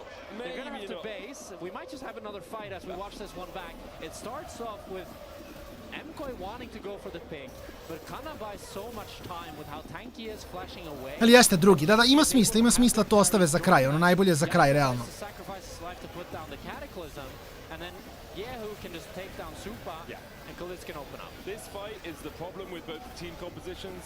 It just exemplifies. It takes you so long to get through the front line if you're Encoy that KC can move from mid lane to the top side fight and still win it out. The Elder Drake begun by KC. Now 5 men strong on it. Jojo's looking for a flank from the top side, but Kana's going to spot him out with Justice Punch. I don't think they can enter. Mirwin is still dead. I mean, you could Farsight into Paranoia, into Jump In. That's the one play I see you having. There's the Farsight, 5k on it. Elyoya has one, Mirwin has another Farsight. Okay, so second Farsight, Paranoia, just too slow. A Solar Flare onto Alvaro means that Kalista's able to take the kill, and the Noxus going to join him in the Death Chamber. KC now with the Elder should be able to just march down mid. There's an inhibitor there for them. They could go for Baron as well if they want to make sure their siege sticks. But I think they're going to crack open the base of Encoy. Yike goes in with a Cataclysm. Doesn't win that trade, but does have a Guardian Angel to resurrect him from the dead. The True Shot Barrage! And once again, Yahoo shows that he's the King Cobra on this rift. Takes the kill. Jojo tries to get onto Kana, but you don't win those, Jojo. He might get the wave. A 5-point strike could clear some of this out at least. Not that much. It takes a while for Akali to work her way through a minion wave. But there's a big wave in the bot side as Jojo falls to the laser of the Elder. And KC... Ja, mislim će ovo biti 2 brze serije danas, iskreno. Ja, mislim će ovo biti dve jako brze serije. On his way across, that's the first Nexus Tower down. Yeah, KC in their own arena, Jack, are not going to lose to Encoy today. 1-0 up in this best of 3, and even though Encoy had the advantage in the early game, it was all KC from 20 minutes on. Encoy showed some great signs of life. They showed some great team fighting, but all the dragons went the side of KC, and that ended up being the thing that decided this game. With the Mountain Soul, with the Elder Dragon, and KC makes their fans happy for game number 1. Great play all round from KC. I can see Sally setting up on stage with Busio. We're going to hand it over to her in just a moment's time. Give us a quick sideline interview. And yeah, it was Ništa, slušamo intervju, čekamo sljedeći game, 10 minuta sljedeća partija, da vidimo da li se današnji dan završava giga brzo. A few times KC were compared to the damage that we can actually see enacted by Encoy. And let's send it to the stage to hear from Specifikacije with Busio.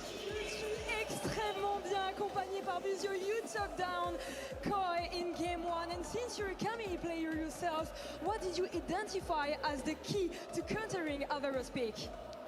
Yeah, I mean, Camille's just really good at engaging at range, so Leona's a decent answer because she can start fights herself, and even numbers, she's unkillable. So if you lose even numbers with Leona, there's a big problem. So yeah, you just go and fight, and if you win the fight, then you're useful. Tu as besoin de te battre forcément. Je lui demande comment on a counter le pick de Camille cette fois-ci d'Alvaro, et il dit forcément Camille est très forte dans les jeux de range dont on doit aller chercher. Le combat est en ordre. Thank you so much, Busio, for this interview. I'll let you gonna rest with your team, and then we're going back to the game 2, Koi against KC. We're going back after a big break. Thank you so much, Sally, for the check-in. The Camille really has a developing story here for It's a hot topic for sure. It's a hot topic. Well, She's hot. It's a hot topic. Hot topic. Welcome back to another episode of Camille Hate Watch here at the LEC. Successful. Medic's not here. Hate Watchers are feeling good about this one, praying that one day she returns to the top lane. But Alvaro I can only wish. Yeah, I mean, Alvaro had some fantastic moments that game, but in the end, I would love to bring out the draft because the draft was so interesting this game. Of course, the Camille is one hot topic, but it's really the concept of MKOI right now that they are pushing. They came in today, game one, and they were like, we are gonna draft Engage no matter what. You see the early Akali, the early Camille, the early Nocturne, and while it's very cool to engage, it's very flashy to engage, it also makes you predictable. It makes you very predictable, and I think Casey did a fantastic job of countering this comp by MKOI. They drafted a fantastic disengage comp, and it's really cool to engage, but if you have to go through a Galio, through a Leona, into a Casio, that is really difficult. And specifically, Galio feels like that Thanos pick against these diving threats. His W since 2019 has been the nightmare of Akali's everywhere. And no matter how fed JoJo was in this game, you can see they kind of have to burn everything on this Galio to make these fights even somewhat playable. And once Casey got control, started stacking Drakes, it just didn't feel like there was really any room for MKOI to maneuver. It's true. When we take a look at kind of the emphasis that was put on getting JoJo ahead, Dracos, in terms of getting that Camille involved early, the game plan was spelled out very clearly. Look, we could play the replays, but we honestly don't need them because it's the same thing we see from Alvaro Camille every single game. He's in mid lane for some reason way sooner than we ever expect him to be, but it's the proximity that we need to look at here. The amount of time that both Elyoya and Alvaro spent around JoJo to ensure that he was in a comfortable spot, disgusting. Abandoning camps, willing to turn everything aside just to be there, abandoning Supa in the bottom lane. And look, initially it felt like it might be okay, but things started to go a little bit south in that isolated bot lane 1v1. It's true. In our EULCS play of the day, Kalist solo. Oops, I called that up too early. I'll call it up again in a second. Solo kills. Yeah, these are the numbers. Look, these are the numbers for JoJo. 6K plus A, 100% co-participation. Everything happened around mid. I mean, that's they the put thing, right? everything into JoJo, but while that was happening, now we see the EULCS play of the day, which, look, you see the level advantage for Supa. Maybe you're optimistic, but that's an Ezreal. He's a real champion. He has actual spells and abilities. It's about the context. I mean, you always lose something by sending things mid, right? And here, I think it made sense, but you gotta remember, he had cleanse. There's a Leon and enemy team, you need to go cleanse. You can't play like that if you don't have a combat summoner. But what this spiraled for MKOI was how KC was able to set up the ring condition. This singular kill from Kalist set up this giant dragon stacking. One of the fastest soul points I've seen in a long time. Caused MKOI to be really, really, really in a pinch. Because suddenly you're staring across a KC team, they're sitting in river, and the 4th dragon is spawning, and you now have to engage through all those things that we talked about before. The Leona, the Galio, straight through into the Casio, and that is a dire position to be in. And it's a reminder that gold leads aren't everything. It was almost 4,000 gold in MKOI's favor when this fight starts, but KC do a really good job of marking JoJo on the side. He is so fed that he's still able to play the cleanup kill here, but it's essentially just an ult, a little bit more damage. And now watch how disgustingly annoying Kana is in this fight. Walk in, taunt, taking no damage, creating space as exhaust, keep walking forward. Nothing you can do to stop this frontliner. Oh, your Rumble doesn't do any damage. Your Caitlyn doesn't do any damage. You know who does? It's Yehu. Really easy cleanup when he sees so many cooldowns burned just to chip away at Kana's health bar. And this is the problem when you over-invest into an Akali in a game like this, because she can only do so much. Sure, she's rich like a lord, but in the end, if she cannot kill all of the enemy team, there's always a carry left. If you can't, sure, he killed Kalist this fight, but look at Yehu, completely untouched, and that flash W was really the slam dunk to just put MKOI down in the dirt. Yeah, bro's looking like a Nepo baby. He got all the support he needed. He got none of what he wanted after that. You start with this kind of advantage, you really need to be able to carry it home, and it's not entirely on him. No. You can see why MKOI wanted to play this way, but we saw countless fights over the course of this game where MKOI found the right angle, where they're splitting the team up, where they're attacking these points of weakness, but ultimately the dragon stacking, as you highlighted, was good, and MKOI still took a lot of bad fights. That's the other issue. Even with the advantage they had, they weren't clean with the lead that they built. I agree, and that is something that I've seen perpetually out of Movistar KOI when they are in moments like this. They give away advantages a lot, but I feel like, do they get a pass here because it was a draft diff? Is that what we're saying? No. Rewind the VOD to 12 minutes and watch these guys line up like we're in the Revolutionary War, muskets at the ready, and just take shots at each other. Like, bro, you need to be in the jungle. You are the guerrilla fighters. You need to find the flank. They're just walking in the Kana. It was cannon fodder energy for sure. It was absolute cannon fodder energy. They see Kana on the Faker skin. They're like, well, he's the GOAT. We'll just walk into him, I guess. Let me see if I can get that autograph. Like, no, it was awful. It was diabolical. Yeah, I mean, you gotta think about what this means for MK in this series, because they came in game 1 full swinging, but we gotta see how will they evolve. Are they just gonna go into game 2 and do the exact same thing and still get mauled by this bear that is KC? Do the same thing draft-wise, though, because what we saw when we were casting yesterday, Finn, was that they pivoted away and they were like, no, never mind, Alvaro's gonna play Karma and we're not gonna draft any Engage options. Engage still good. Alvaro, Camille still good. Get us more Engage. Just clean it up and maybe a little bit more of a well-rounded composition. Not all in on the dive entirely. Wow, I really set you off with that. We can't excuse them, but also please never play Karma again. No disrespect to Karma and Fury, the legendary duo. Please, Engage is still good for this team. They cannot forget Elyoya, Alvaro. That is the center. Give them tools. Man even mentioned 1789, I think. 70-something, I don't know. Anyways, we'll be dancing to a quick break, but when we come back, we'll see if Movistar Koi can hang on to their leads as we get into game 2. Alvaro was moving up to cover that area, but as you say, he just wastes a bunch of time. They'll go for Yahoo flash in from Alvaro, and Jojo connects with the shuriken. Alvaro will get it with the ignite in the end. I cancel the Yerban. I drop it all die. I reach you, if we go further. In 5, okay? Ezreal dead. No flash. I reach. No info Galio now, can be moving. Okay, I take Herald. Okay, don't pull his gate. Nice guys! Come on! Get the Drake. Easy time to go dash, no? Kill this oh, calm down. Kill this flash. Kill this or something. No, rumble us. Of course, you want to kill me. Oh, I died. Welcome to the European League of Legends Championship Series.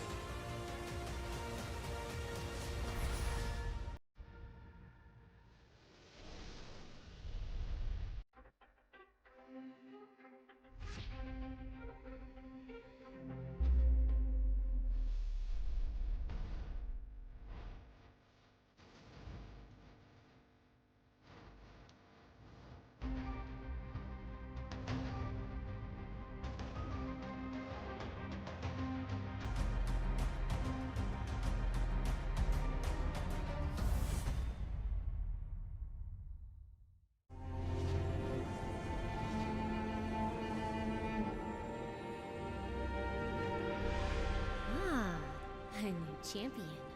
Welcome to my shop. You'll need the right build. Choose wisely, because every upgrade brings you closer to the next level.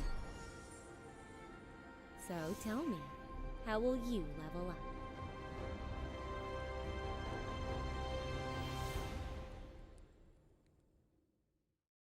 Want to find your fastest server every time? Express like a pro and optimize your connection in one tap. Express in game without ISP throttling. Express and shield yourself from DDoS attacks. Express and choose the VPN trusted by gamers everywhere. Express VPN. Experience gaming the Express way. Fast, stable, competitive. Outplay the world. It's time to Express. Unlock free Hextech rewards, exclusive skins, and more. Scan to subscribe. The whole room was howling. Howling? Oh. That's not howling, buddy. That's... Did you steal the LEC trophy?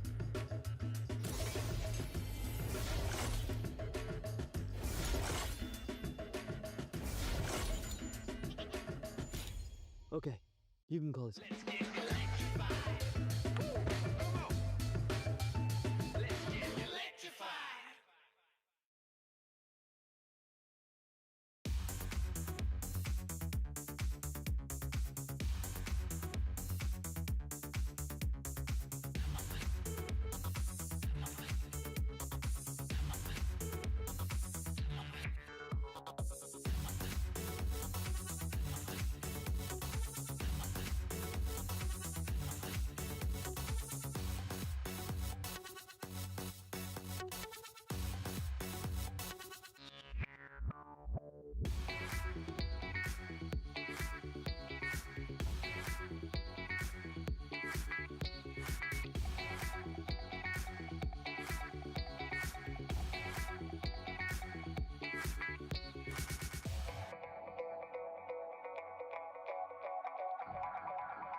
Legends Championship Series.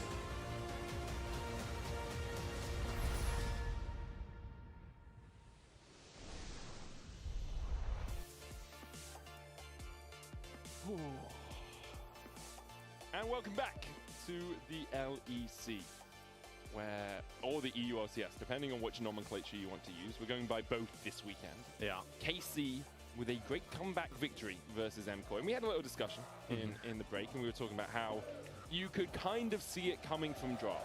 Yeah. The Caitlyn pick seemed very out of place.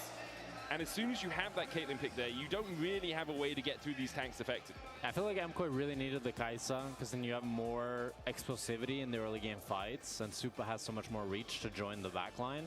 I also think MKOI misplayed. Like, they didn't really go for the flanks. They mostly, like, they played front to back with people diving in, but not really finding great avenues.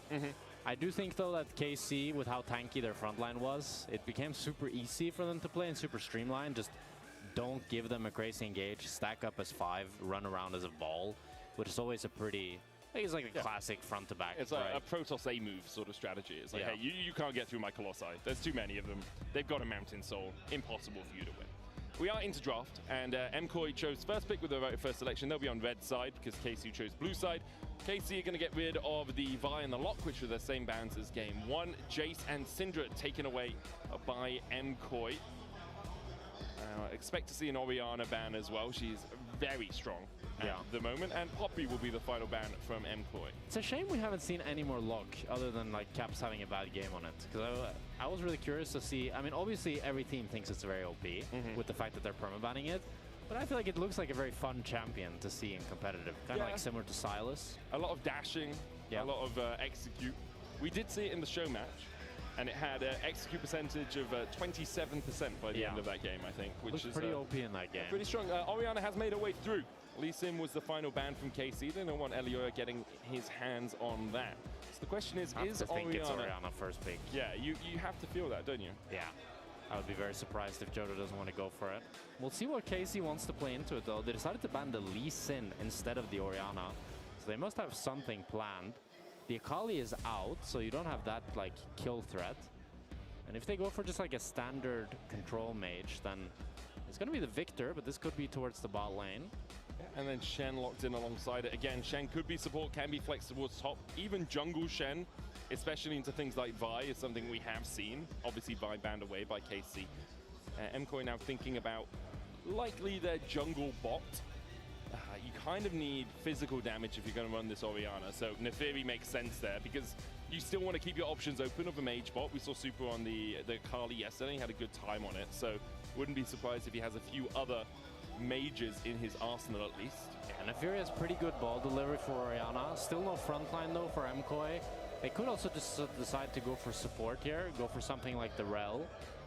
Go for Nautilus as well, could be. But I don't love the Nautilus because it doesn't provide any ball delivery for Orianna. I mean, Bard is a good pick in terms of supports, and that's what MKOI have gone for. The Bard is... You're still very squishy again here as MKOI with very little. You have the non-committal engage of the Bard Tempered Fate, but you don't really have much firepower, and it feels like Elioya is going to go in on his own. I'm worried about this first 3 from MKOI. Sion Ornn. I'm feeling a Sion Ornn. Sion Ornn for like both of them, you mean? No, one of the two. One of them, okay. One of the two, because it gives you could go both of them. You could. I feel like. Ooh. Okay, Kiana locked in for Yike. Is something we've seen making the rounds a little bit at the end of Spring Split. It's huge amount of damage. Matches Neferi relatively well as well, because although she can use the Core of the Pack to jump up and like dive across walls, you can follow her, and then Supreme Display of Talent is good at knocking her into the walls, and you can make her use her W to avoid your ultimate, and then she doesn't have as much power in the team fight. Jhin the ban from KC. I just like having a tank top. For MKOI. No, I think for sure MKOI need a tank top, and they need some additional engage to make their team comp make sense. I also like that KC are taking away the Jhin to take away more. So Jhin doesn't really provide engage, but he provides great follow-up, right? Yeah. Provides more CC for the team, more utility. So that's what KC are looking to target here for themselves. As MKOI, they think this Victor is going towards mid lane, taking away the Sigs themselves. Interesting. I do think KC wants some mobility in the last carry, because you're playing up against the Neferi, you're playing up against the Bard. So if you put this Victor towards bot lane, I would be really surprised if KC go for something like the Anivia or the Rise that we would maybe see. But I think you want the dash, ideally. Although the Rise can be so tanky that it can kind of make up for it. That is true. Low mobility carries into a Bard is not usually the way you want to go. Mel will be the next ban alongside the Jhin. Where are we going to have the final ban from MKOI? I feel like both these AD carries just much prefer playing AD carries than mages. It really, that seems to be where they are just generally as players. I'm not saying they can't play mages at all, but I wouldn't be surprised if we just see 2 AD carries locked in. I could see Lucian for KC. Yeah. I'm not a huge fan of the Lucian we've been seeing. It's been some successful games where the Lucian kind of snowballs and then has some really good fights. I just feel like it can often get pretty outranged. It is nice with some mobility though into the Bard, and you have a lot of pressure with Lucian Shen. So that could be something Kalist decides to go for. He's definitely thinking about it. Seems to me that this Victor is probably going to go towards the mid lane. I agree with that. A lot of discussion being had here by Kalist. Kaisa. Looking like the Kaisa, and it will be locked in. So Kaisa also provides a lot of that mobility that we're talking about. Yeah, just not as easy without your ultimate. Yeah. Like Supercharge, you do get the extra movement speed out of it, and it's obviously much better when you upgrade it. But, evo me nazad, joj, za koga da se betuješ? A ja mislim da je KC uvek bolji bet. Ako mene pitate, KC je uvek bezbednija opcija. To je bar neki moj tek, sad nemam pojma.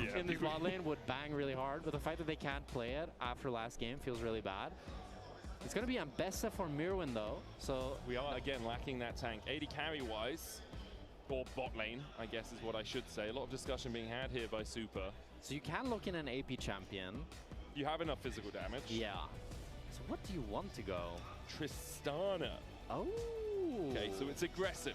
Yeah. It is aggressive here from Super. I mean, Tristana is a nice matchup into the Kaisa. It provides a lot of mobility. I really loved Tristana up until they did the patch where they buffed Infinity Edge, and then they nerfed a lot of the crit ratios of a lot of ACs. They really nerfed Tristana's bomb damage. So after that, she kind of lost that one-shot potential. She still has great DPS. She scales up to have a fantastic range. She has really good mobility, and she can buffer pretty much nearly every CC in the game. As we'll see what they look in last here for top lane. Looks like it's just going to be the Gnar for Kana. Very standard here. And I think KC, again, they have stronger front line, an easier comp to execute. While it feels like MKOI, they really need to land that public execution, have a great tempered fate, or to just snowball a lane and blow that wide open. Well, I feel like if the game is equal, then KC has a really easy time just holding onto the space, and once Kana gets that Mega Gnar, he can really pressure the side of MKOI. Yeah, it really feels MKOI have to commit. Yeah. And on the side of KC, you can kind of half commit. You can dash forward, Kiana, it's like, oh, it didn't work, cool, we'll just walk away. You can posture as the Gnar, whereas MKOI, it's like, if you're in, you're in. Public execution, you're in. Hound's Pursuit, you're in. And you have great ball delivery systems. If we're going back to League Classic, this is what we always used to talk about. It's like, how good is your ball delivery system? Well, you've got an Ethereum, you've got a That's still Tristana good if she to talk really wants about. to go I mean, in. some teams, you forget about that. And I do think, like, with this Bard and with the Ambessa, you don't have, like the Ambessa and the Nefiri can deliver the Orianna ball. But they want to one-shot one target and then kind of kite out rather than ending up inside 5 people. They're not like a Jarvan or a Rel that want to wombo combo. So I do think it's a tough game for Jojo to be able to find those big shockwaves. But I'm really curious how this bot lane matchup will go. Super deciding to go for the exhaust and just the volatility that can happen in the Tristana and Kaisa matchup. And one thing is, if both supports are roaming this game, that is great for Tristana, because Tristana loves the 1v1. She was most played as a mid laner back when she was really meta, because of the fact that she has such great dueling power and such great fighting power when she can just jump forward. So if both supports will try to go on a journey, I think that favors Super. Well, they both will go on a journey. Yeah. One of them, because it's magical. It's not Camille, at least. It's not like Camille something. Yes, because Camille's already out of the pool. Yeah, but if it was Camille, we wouldn't see them level 1 bots. But now we're going to see them level 1 bot at least. Wow. I can't believe it. Alvaro gets himself a chime. Walks back. Both junglers going to start on the top side. Yike is going to start on his blue. And we're going to have a Razorbeak start for Nefiri. Again, it's a relatively low tankiness game, but KC definitely have the advantage when it comes to that with the Shen and with the Gnar. Just looking to see if we have any other changes as Busio shadow dashes forward. Cosmic Binding doesn't get the stun on Kalist, but Alvaro trades effectively back. And with the Electrocute, does get a good chunk out of Kalist's HP bar. They're going to try and keep Super away from a couple of these minions, but Acathian Rain will push in the wave. Yeah, the first few matchups, Kai'Sa just has more damage on her auto attacks, and she wins the pushing power with her Q. So it makes sense that KC are getting level 2 first here. And it's really, once this Tristana gets a few levels, gets a bit more range, that it gets a lot easier for Tristana to try to space this Kai'Sa and play into it. Looks like Lyoya is going to do the 3-camp reset longsword play. Does mean that Yike will be faster towards this bottom side of the map as U suštini da, igraju na ruke, slažem se. To je popričao dobro s njihove strane. Busio goes back in with the shadow dash. Exhaust exchanged here by Super for the heal out of Busio, but Kalist begins to open up. Looking for those plasma stacks onto Alvaro. Only gets a single one of them, and with the wave pushing in, Kalist and Busio should just be able to back away and accept this pretty easily. So 2 sums burned on the side of MKOI for 1 on KC. And the wave is in a bit of a scary position for MKOI, but they should be able to just crash it, especially with Busio basing. And Yike is still clearing his Krug, so he won't be able to get towards that bot side. That means that the bot lane Prio will go towards MKOI, and Lyoya should be able to just pick up that bot scuttle. Yike, I would presume, maybe just bases and goes for the top crab, or maybe he tries to sneak it away, as he knows that the MKOI bot lane wants to base themselves. Yeah, I mean, Yike's going to get spotted. Super actually stopping his recall to stay around here. And Lyoya looking, gets clipped by the Kiana. Busio's here, only level 2. And that will be the Scuttle Crab, at least on this bottom side, going over to Yike. Busio's going to walk up through the river. They might contest topside Scuttle Crab, but with Mirwin having to push through there, and with Lyoya already half the way towards it, it'd be pretty hard for KC to stop him from snacking on a delicious crustacean. Yeah, so it's Scuttle for Scuttle, but it actually ended up being Yike being able to get the bot lane Crab due to the fact that Alvaro based. And Lyoya not getting... he is able to actually get the Raptors respawn really early. Ne sviđa mi se što Khan igra Gnara, doduše. Mislim da je on bio dosta bolji na malo više cheesy pikovima. There's going to be like half a camp ahead, basically, or say 5 to 10 seconds ahead. It's very good pathing overall from Lyoya on this Neferi. He can now head up to his Krugs, and also because he's pathed so efficiently, he could contest if he wanted to, go in towards this Gromp, see if he can steal something away from Yike. Decides against it, at least for now. As Mirwin continues to get the push onto Kana on this top side. Slight gold lead for him. Yeah, who's also being able to get an advantage in mid lane, but nothing too substantial anywhere, really, on the map so far. It does feel a bit awkward for Super, the fact that he wasn't able to get the base alongside Alvaro. Kalist was able to pick up the call, and now a great taunt from Busio. We'll put some good damage down here onto Super, who does have the flash. Super holding onto the rocket jump there. That means that he gets really chunked now and has to base. I Supa na Tristana koja se vraća u metu. Bukvalno, znači, ne znam. And already Kalist is sitting on an 8 CS lead, and with crashing this wave, should be able to extend it towards 10. I think they're not actually going to lose too much. Mirwin will reset and then TP down towards the bottom wave to catch that. He's going to lose a couple of minions, but it's nothing as substantial as if Super had actually passed back down towards bot. That is true. But Mirwin might also just hold on to the TP. He's not going to TP, yeah. I think he would lose the whole wave even if he TPs. Okay. So he decides to just hold on to it. But it does mean that Super doesn't lose. Bar turbo bije na početku. Sack the top laners. Odo's sitting over there, Finn's sitting over there. Yeah. Sack them. Get more gold onto your AD carries. And solo XP as well, which is quite nice here for Super. That's true. Still a little bit behind on Kalist. As KC decides to Odo started walking in our direction, by the way. I'm slightly concerned. No. They think I want water. Thank you. That's not what I was asking for. Thank you, Odo. I appreciate it anyway. We were just flaming you guys. He can't hear us. Arcane Storm down onto Jojo in the mid lane. Just trying to force this wave forward. No early Drakes taken from either team, but KC do have a sea of blue down towards the bottom of the scoreboard. Gold leads in every lane, if not too sizable. Well, you jinxed it. Now they lost 2. Ah, I'm sorry. A very calm early game compared to game number 1 here. As both teams are just farming up. Ocean Dragon is up and available, so we could see either team go for that. Jojo is really chunked in this mid lane. Oba drafta su mi dobra, ali mislim mi se više sviđa draft KC-a kasnije. Cosmic Binding will find the stun. Kana moving from top side means that these Razor Beaks an easy enough contest for KC. The smite comes out from Yike, and he does manage to steal away that respawn. And all of Elioya's hard work and his efficient pathing has evaporated with that invade. Now Yike is going to be able to pick up the level 6 here off of this bot lane scuttle. Oh, this feels like a this feels weird. After a weekend of teams just fighting level 1, 2, 3, 4, 5. A team that just plays normal League of Legends. It's a fight for you. As Kana takes a lot of damage from Super, tries to flash away, not close enough to the Mega with the Cosmic Binding, landing! Super claims first blood, hushes the crowd here in Paris. Well, I jinxed it. MKOI get first blood here onto Kana. They were able to find him with the portal. And now Publika ne pretjerano zadovoljna što je očekivano. use this lane swap. Maybe Super can get some plates up here in top lane. Yike is not actually covering, but I think Super just wants to get the base off. If Super has the BF sword, that would feel really, really good for him as he's going towards the Yuntal. Busio doing a good job holding the wave there as well for Kana as he's going to come back up. MKOI get themselves about an 800 gold lead because of that. Elioya has hit his level 6 after being delayed in getting it on that first rotation. So there's the BF sword, big for Super.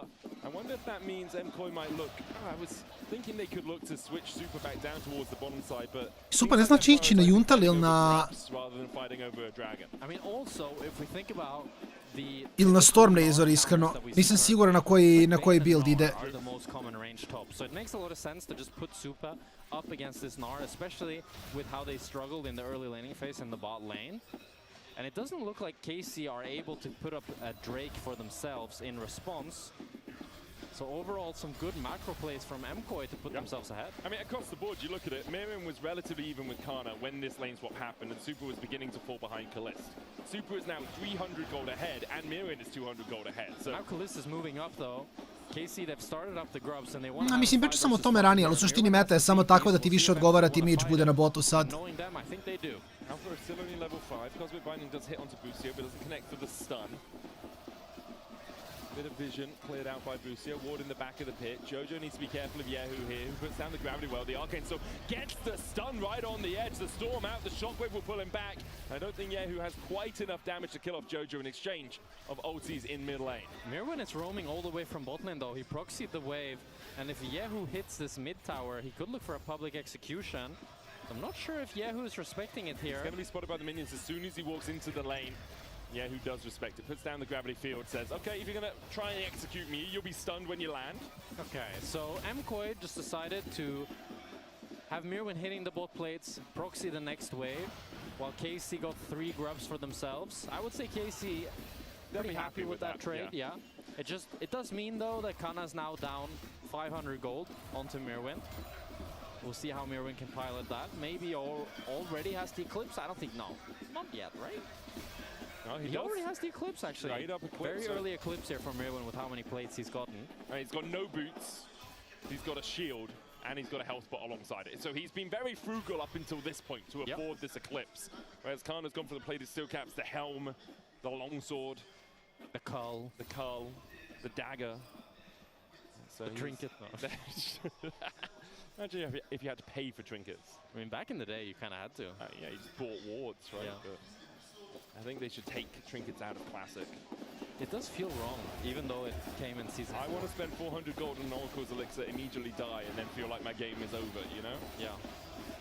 So we see the swap coming back, as MKOI will use the fact that Super is ahead in this bot lane to try and push in. Who is the one answering right now, as KC will make their way through the river.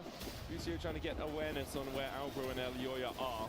If it's a Drake up, Albro's still only level 5, a long way away from level 6 as well. Needs to soak up quite a lot of XP or find a lot of chimes on the ground to get that extra experience. I do think pound for pound right now, MKOI are quite a bit stronger if they are to take a bot side fight. Kalist is sitting on the Halfband axe, which isn't really doing a whole lot versus the BF sword and the slingshot from Suba. As Kana used the Mega Gnar just to clear the wave. I would like to see MKOI try to play for the dragon here, especially if Super can pick up that Yuntal. They have the first item now onto Elioya, onto Mirwin, and soon onto Super as well. Do you feel that's what MKOI are waiting for? Just to get that Yuntal so Super spikes a little bit harder for the next fight? And I think they're also just like both. Kako mi čudno što builda Yuntal uopšte. Nisam siguran koliko je dobar na mislim generalno u ovoj meti. And now No su partije Malkice previše brze da bi Juntal stigo da skela kako treba. which should lead to either a fight or a dragon start. Ali možda samo planiraju Turbo Sport game pa ih vole u ovo. Mislim, to je plan B. They just finished the Voltaic Cyclosword on Elioya, who's covering to make sure that Busio can't get in with a good shadow dash. Alvaro forced to half HP as well. Yeah, that's really impressive by Casey, especially Yehu, considering the fact that it's Elioya that was close to Jojo. That's why Jojo felt comfortable stepping up, trying to pressure. Jojo is TPing back though, and Yehu has no ultimate now. Blackfire Torch has been completed for Jojo. And MKOI will take the Scuttle Crab. It looks like they're going to take the Drake as well if they want it. Resets coming out across the board for KC. They delayed it for as long as they could, but with the first item out from Jojo, they've decided they don't need any of that smoke. And now Kalis wants to open up towards top side, look for a cross map top for themselves. We'll have to see if MKOI decide to match it, as Mirwin should be able to stand united.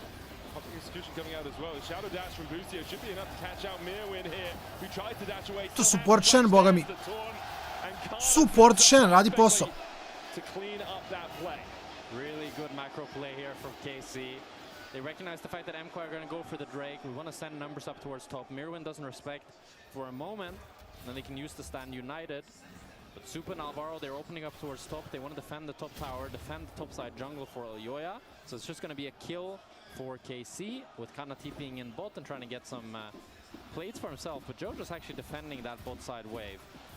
Yeah, wave in mid should be able to be caught I think by Elioya. MKOI want to go for a play in bot. Jojo's going to wrap around. Mirwin's going to TP. Okay, there's the TP to but the I don't tower. think this is anything. Kana still has flash. It's got to be an almighty shockwave. They're going to pull Kana back. Yeah, I agree. I don't think it's anything. While Busio looks for a play onto Super, who buffers the rocket jump away well. They could still look for Kana.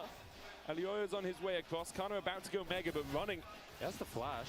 There's the Helm's Pursuit. Kana flashes it. Darking Daggers 1 hits. Darking Daggers 2 connects. The Mega, the wallop, the flash forward from Jojo. Kana surviving for so long. A supreme display of talent coming out. Elioya's going to die. I ode Jojo. I ode Elioya do duše. As Yikes secures the kill, Mirren will answer 2 for 2 the exchange. Meanwhile, in your picture-in-picture, we saw Kalista and Busio teaming up to get a kill. Super in the mid lane trying to take down Yehu. Flashes away. The tower shot won't be enough, and Busio gets him with just the tip of the shadow dash. KC open up the map. And it started out slow, but both teams decided they want a fist fight.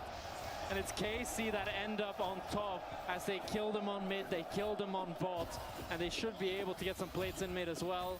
Kalis wants the base instead, he has the item. Mirwin actually stayed around for so long. Yehu TP. Mirwin has ult as well. Yehu has no flash.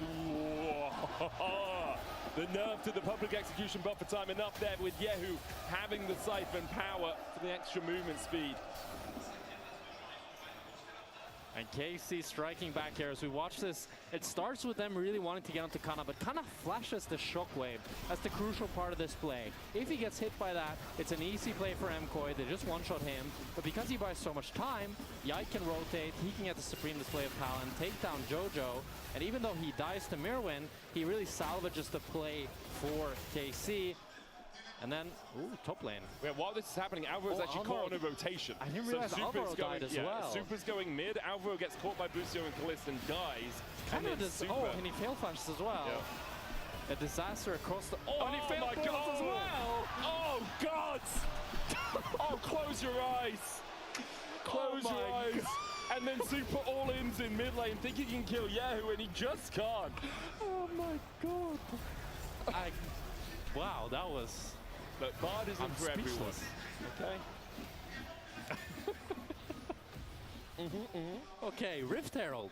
KC have started it. MKOI in position to contest. And they're going to try to. They still have first items. Yuntal complete on Super. Kraken on Kalis. Yehu scaling up with his Rod of Ages.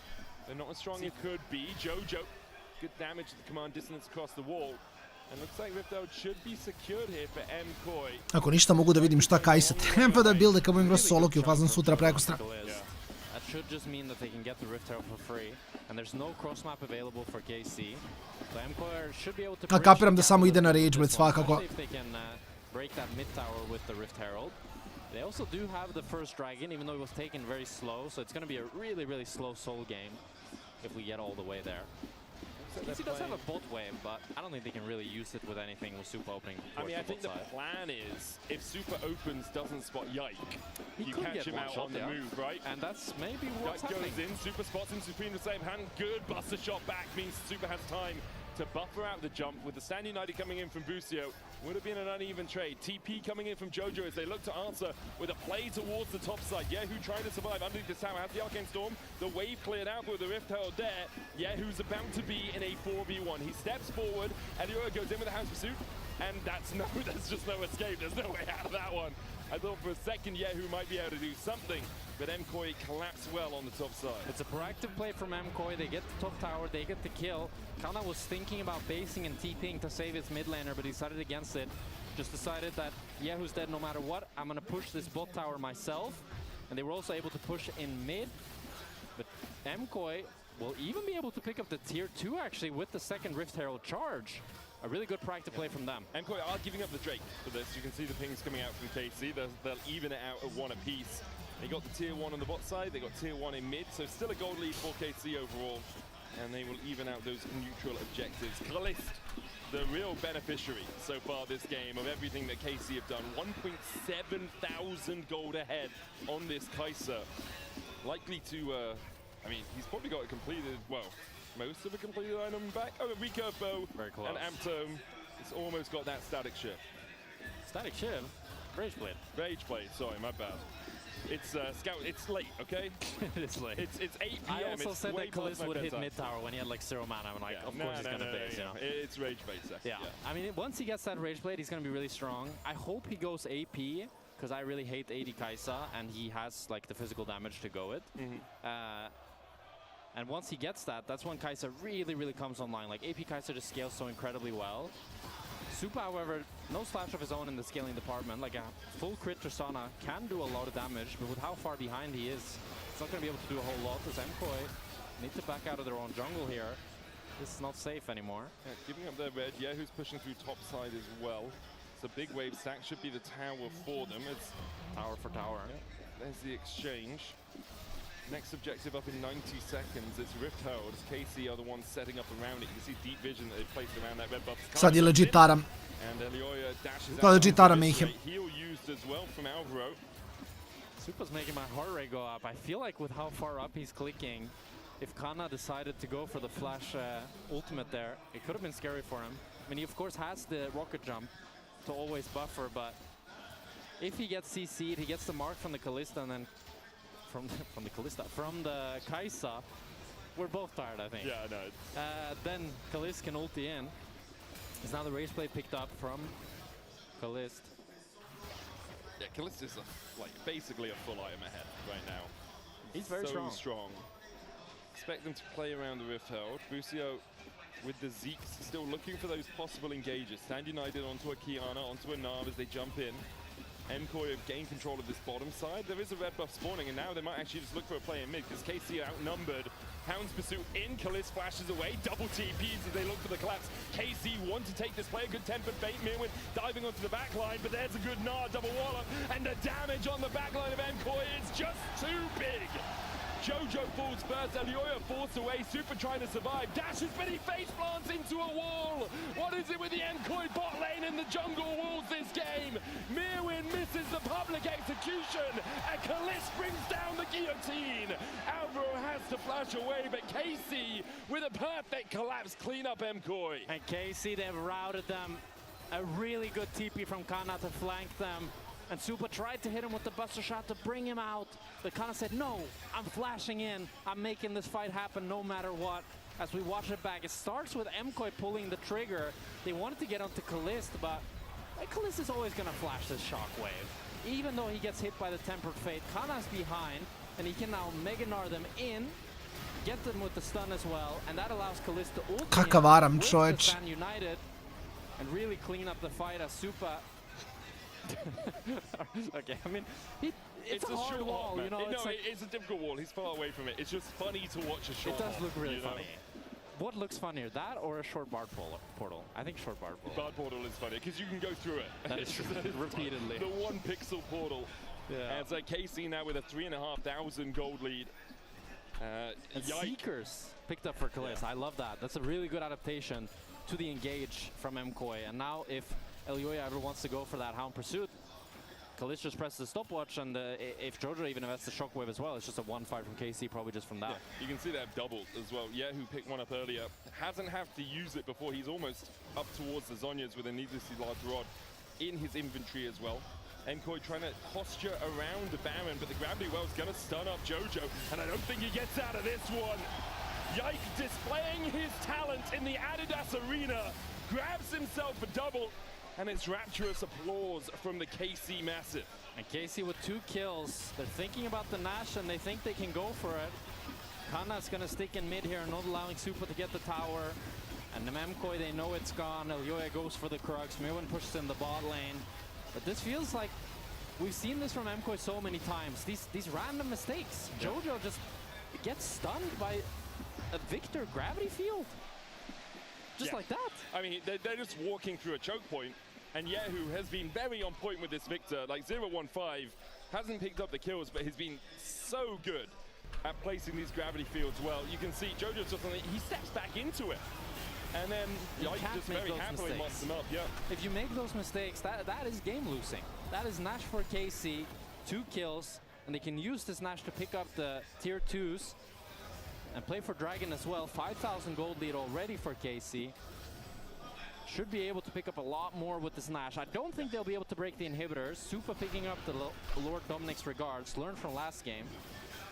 So he wants to pick that up earlier, but still, I just don't think MKOI really have the damage for any sort of team fight. They just try to hold. And part of the problem now for MKOI is you're losing vision lines. You can't step further forward into your jungle. And again, we have that same problem we had in game 1 of the series. Who face checks? Oh, is it a Bard or Super trying to get away from this Hand Pursuit going on to Kalist as well? He's dodged to the side of Step and Fate. He manages to extract himself, but Yike doesn't manage to do the same. A huge shutdown. Public Execution does not connect onto Kalist, who supercharges away. EULCS still on the chase. A Magical Journey is going to charge them onto Busio, who shadow dashes away. Kana trying to get to the blast cone. He'll jump for freedom, jump for joy, and manage to escape as well.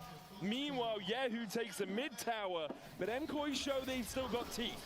KC just went way too deep. Kalist thought he could one-shot Supa, but Supa with the flash was able to get away.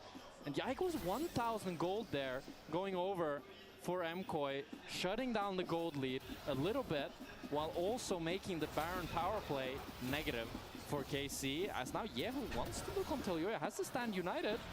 Stand United comes in, EULCS silence to the Arcane Storm, tries to eviscerate out, shielded up by Jojo, but Kalist is here. Oni legit ne igraju igricu. Oni legit samo ne igraju igricu. Mirwin trying to step forward to steal away the red buff, and he does manage to do so. MKOI won't lose their jungler and their jungle at the same time. Malko unlucky, mislim unlucky. Brže će biti gotov dan ako ništa, ali malo unlucky što gledamo 2 stompa danas. Iskro sam se nadao da će bar ova druga partija biti malo bliža, da u stvari vidimo neko nabadanje između 2 ekipe, međutim iskreno baš ni blizu. On fine form here in game 2 now, 6-2-1 on this Kiana. That was so much damage. That was a soul read. That was a soul read. That was a one-shot from Yike and a half onto Supa, and they might be able to break open the inhibitors here as they continue to pressure down 3 lanes. Gonna be tough to get to the inhibs with 10 seconds, well, 13 seconds left on the Baron buff. So let's just step back. Yahoo will get some chip damage on this top tower, but I don't think the tier 3s are going to be raised for now. But you were talking about it. You were just building up. It's like, oh, maybe they can find a pick on Takada, and Yike's like, not today. And that's what KC have done really well. Yeah. Their ability to read what their opposition wants to do and be in the right place at the right time. Yeah, MKOI, they've kept looking for plays, and they had some good lane rotations in the early game to pick up the first blood onto Kana. And then I think once the first skirmish bot for them failed and Supa died on mid, that's when the game really ran away from them. And it felt like after that point, it's also KC have the stand united to always generate a numbers advantage. Yike has just been consistently stronger than EULCS in every single skirmish. And same can be said for Yahoo and Kana. And Kalist. They've been better. As a team, as 5. Sure. Well, I do think Mirwin has, you know, he's been strong the whole game. Yes. And I do think some credit is due for Mirwin, because he's been the most criticized MKOI player. I've criticized him a lot, and I've been wanting a lot more from him. But in this game and the last, he's been really just solid, solid. Like, and I think you cannot ask for much more than that. Like a top laner on a team when the game is losing and hard to play, if he is solid, that means he's doing really well. And if there is a player to bring it back in this game, it's probably Mirwin, as we see him onto Kana now. Jumps onto Kana, hounds pursuit out from Ilioya as well, as Kana tries to leave the wall, but doesn't get over. Flashes away, public execution, it's the Beautiful! Ovo je bilo clean. Mada su dovoljno ahead svakako da... Ovo su samo stall poeni, bukvalno. Kao legitimno samo stall poeni. Samo koliko dobro mogu da izgledaju dok stompaju game.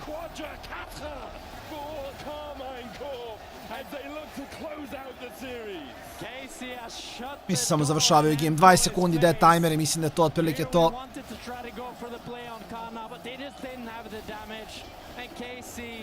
They're gonna win this series 2-0, showing their supremacy in Patty. And they're not done with it yet. Jojo falls, joins 4 more in the grave as KC just sweep away the Spanish contingent. KC 2-0. Dobro, clean. Da su spremili. Ovo je inače, fun fact, ovaj vatromet je samo ko KC pobedi. Da je KC izgubio, ne bi palili ove D mašine, ništa. This has to feel... I mean, this feels good. This feels good. This was clean. Game 1 from behind, playing to their compositional strengths. Game 2, a couple of hiccups, but still. Your key player of the series, folks, are Yike, Yehu, and Kalist. And I think they all have good statements for it. They all can lay their stake on that prize. The question is who it goes to. I'm not sure. I think probably maybe Yike for game 2. That's the thing. Well, I think the KC much is it in game 2? Because Kalist game 1 was really solid as well, and his Tracer was good. Maybe Kalist. I feel like it's always Kalist. It is often Kalist. Yeah. I'll give you that. So I feel like Yike should get his flowers, you know? You don't like medic as a caster? You need flowers to come in? We should give him his medic. Oh, doesn't really... No, it doesn't work the same. Yeah. It's true, it doesn't work. We're actually going to talk to Yike in just a moment's time. I can see Law setting up with him, so it's going to be a good one. We have one more day here in the Adidas Arena in Paris. It's going to start tomorrow. We'll kick off with Vitality versus MKOI, and then the big one, KC versus G2, the two undefeated teams this week. Biće fun. KC G2 će biti iskreno baš fun. Mislim, to je sigurno jedan meč koji mora da bude close. So join us at 4:15, because that's when ready check will begin. You're doing the whole end of the day, or what's going on here? I'm just hitting it now because 4:15 kreće That's fair. program, ali svakako they often are. I mean, they're u pola 5 kreću gameovi. Ništa, što se leca tiče, akcija se nastavlja sutra, ljudi moji, ja se nadam da ste uživali. Danas jako brz dan, jako efektivan dan. Bilo kako bilo, pravi se mala pauzica pre nego što upalim stream, tako da uživajte u intervju, a mi se vidimo kasnije na Patreon Game Nightu.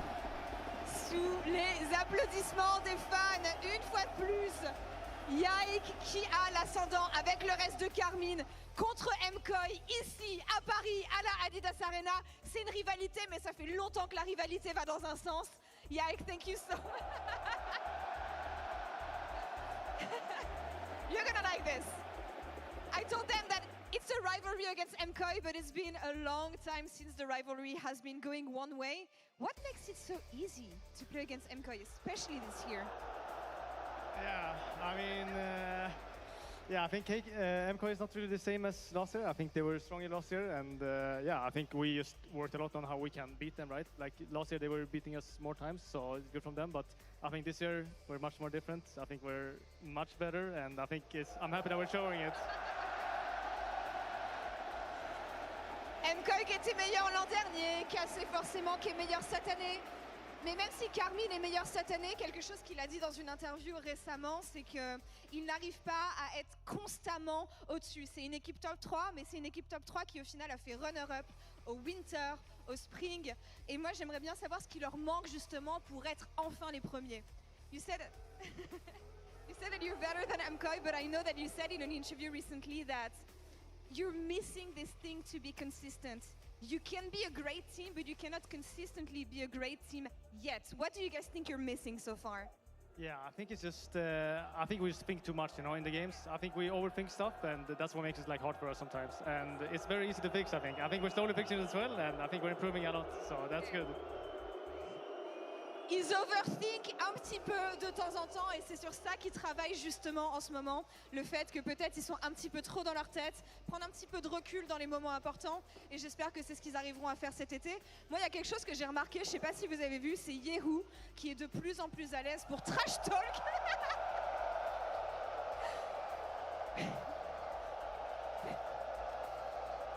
Qui est de plus en plus à l'aise pour trash talk ses adversaires en anglais in-game et j'aimerais savoir si c'est quelque chose qu'il a remarqué et à quel point il y a des choses qu'on n'entend pas de Yehoo dans la communication sur le fait qu'il trash ses adversaires.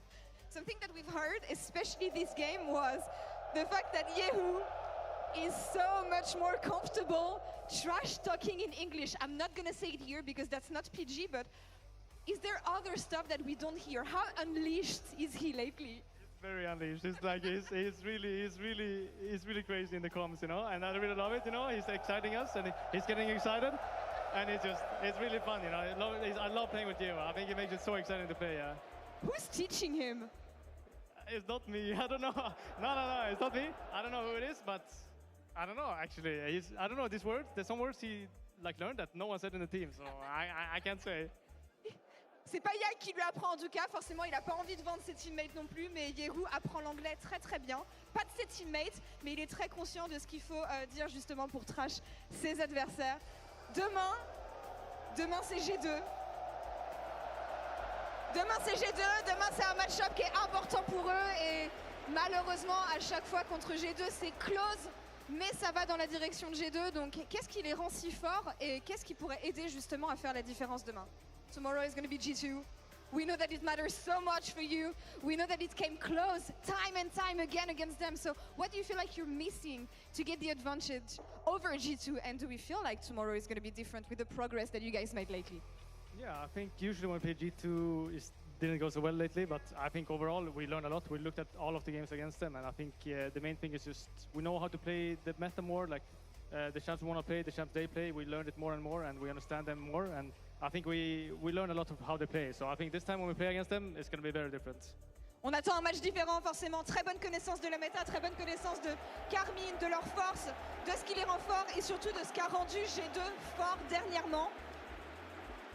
Avant de le laisser partir, je voudrais qu'il vous passe un message. Donc on va se concerter un petit peu 2 secondes et on revient vers vous rapidement. Do you want to say something? Merci beaucoup, Jebosel. Yag, merci beaucoup. Thank you so much. Applaudissements pour Yag, encore une fois, on les reverra demain. Et je vais rendre la parole à Kamel pour clore la journée. There he goes. Everyone's teaching everyone bad words, apparently. I don't know if it was bad. We couldn't actually hear it, but he spoke some French. But we're here with Kalis. Congratulations. Thank you. The question was already asked to Yike, but I'd love to hear from your perspective. We have this big rivalry between MKOI and KC, but it feels to me like it has deteriorated a little bit because of you raising your ceiling and them perhaps not evolving with you. Could you pinpoint what you feel like it is in the games against them that's making it easier than before? Honestly, I'm not sure how to say it, but like MKOI always has been a really like strong map team play team. I think they are really strong at like trying to find like swaps or overplays, a lot of things like numbers advantage and stuff, and they are like most of the time really strong on like knowing when they know to engage, the lines they want to play on, the camps, all this stuff, and maybe they are lacking a bit of like individual talent maybe compared to KC and G2. Sometimes they're doing the good thing and stuff, but sometimes they just like misplay or they are in the wrong position and stuff. And us for KC, well, we're learning a lot every time we play. We're by like playing at G2 or this time playing in the MSI or the OWC, so we're learning a lot. And as we said at the start of the year, like this roster has a lot of individual talent, right? Yeah. So we are making sure that we can use this individual talent a lot and also like play well on the map, right?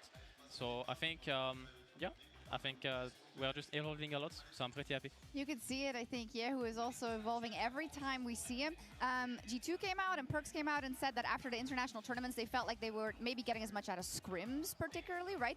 How do you feel about that, knowing that you now have all this information that you probably gathered from MSI, from EWC? I mean, when we came back from MSI and AWC, we didn't get streams also. Yeah. So the good part is that we got the really good streams from MSI and AWC, right? Even though the schedule was really tight. But obviously it's really tiring and stuff, but you're learning a lot. The most important is just to keep up the mentality, keep up the work, the good mindset and stuff. And I think we've learned a lot from these scrims. I don't know about the other teams, but obviously we feel pretty confident on this patch with all the scrims we did.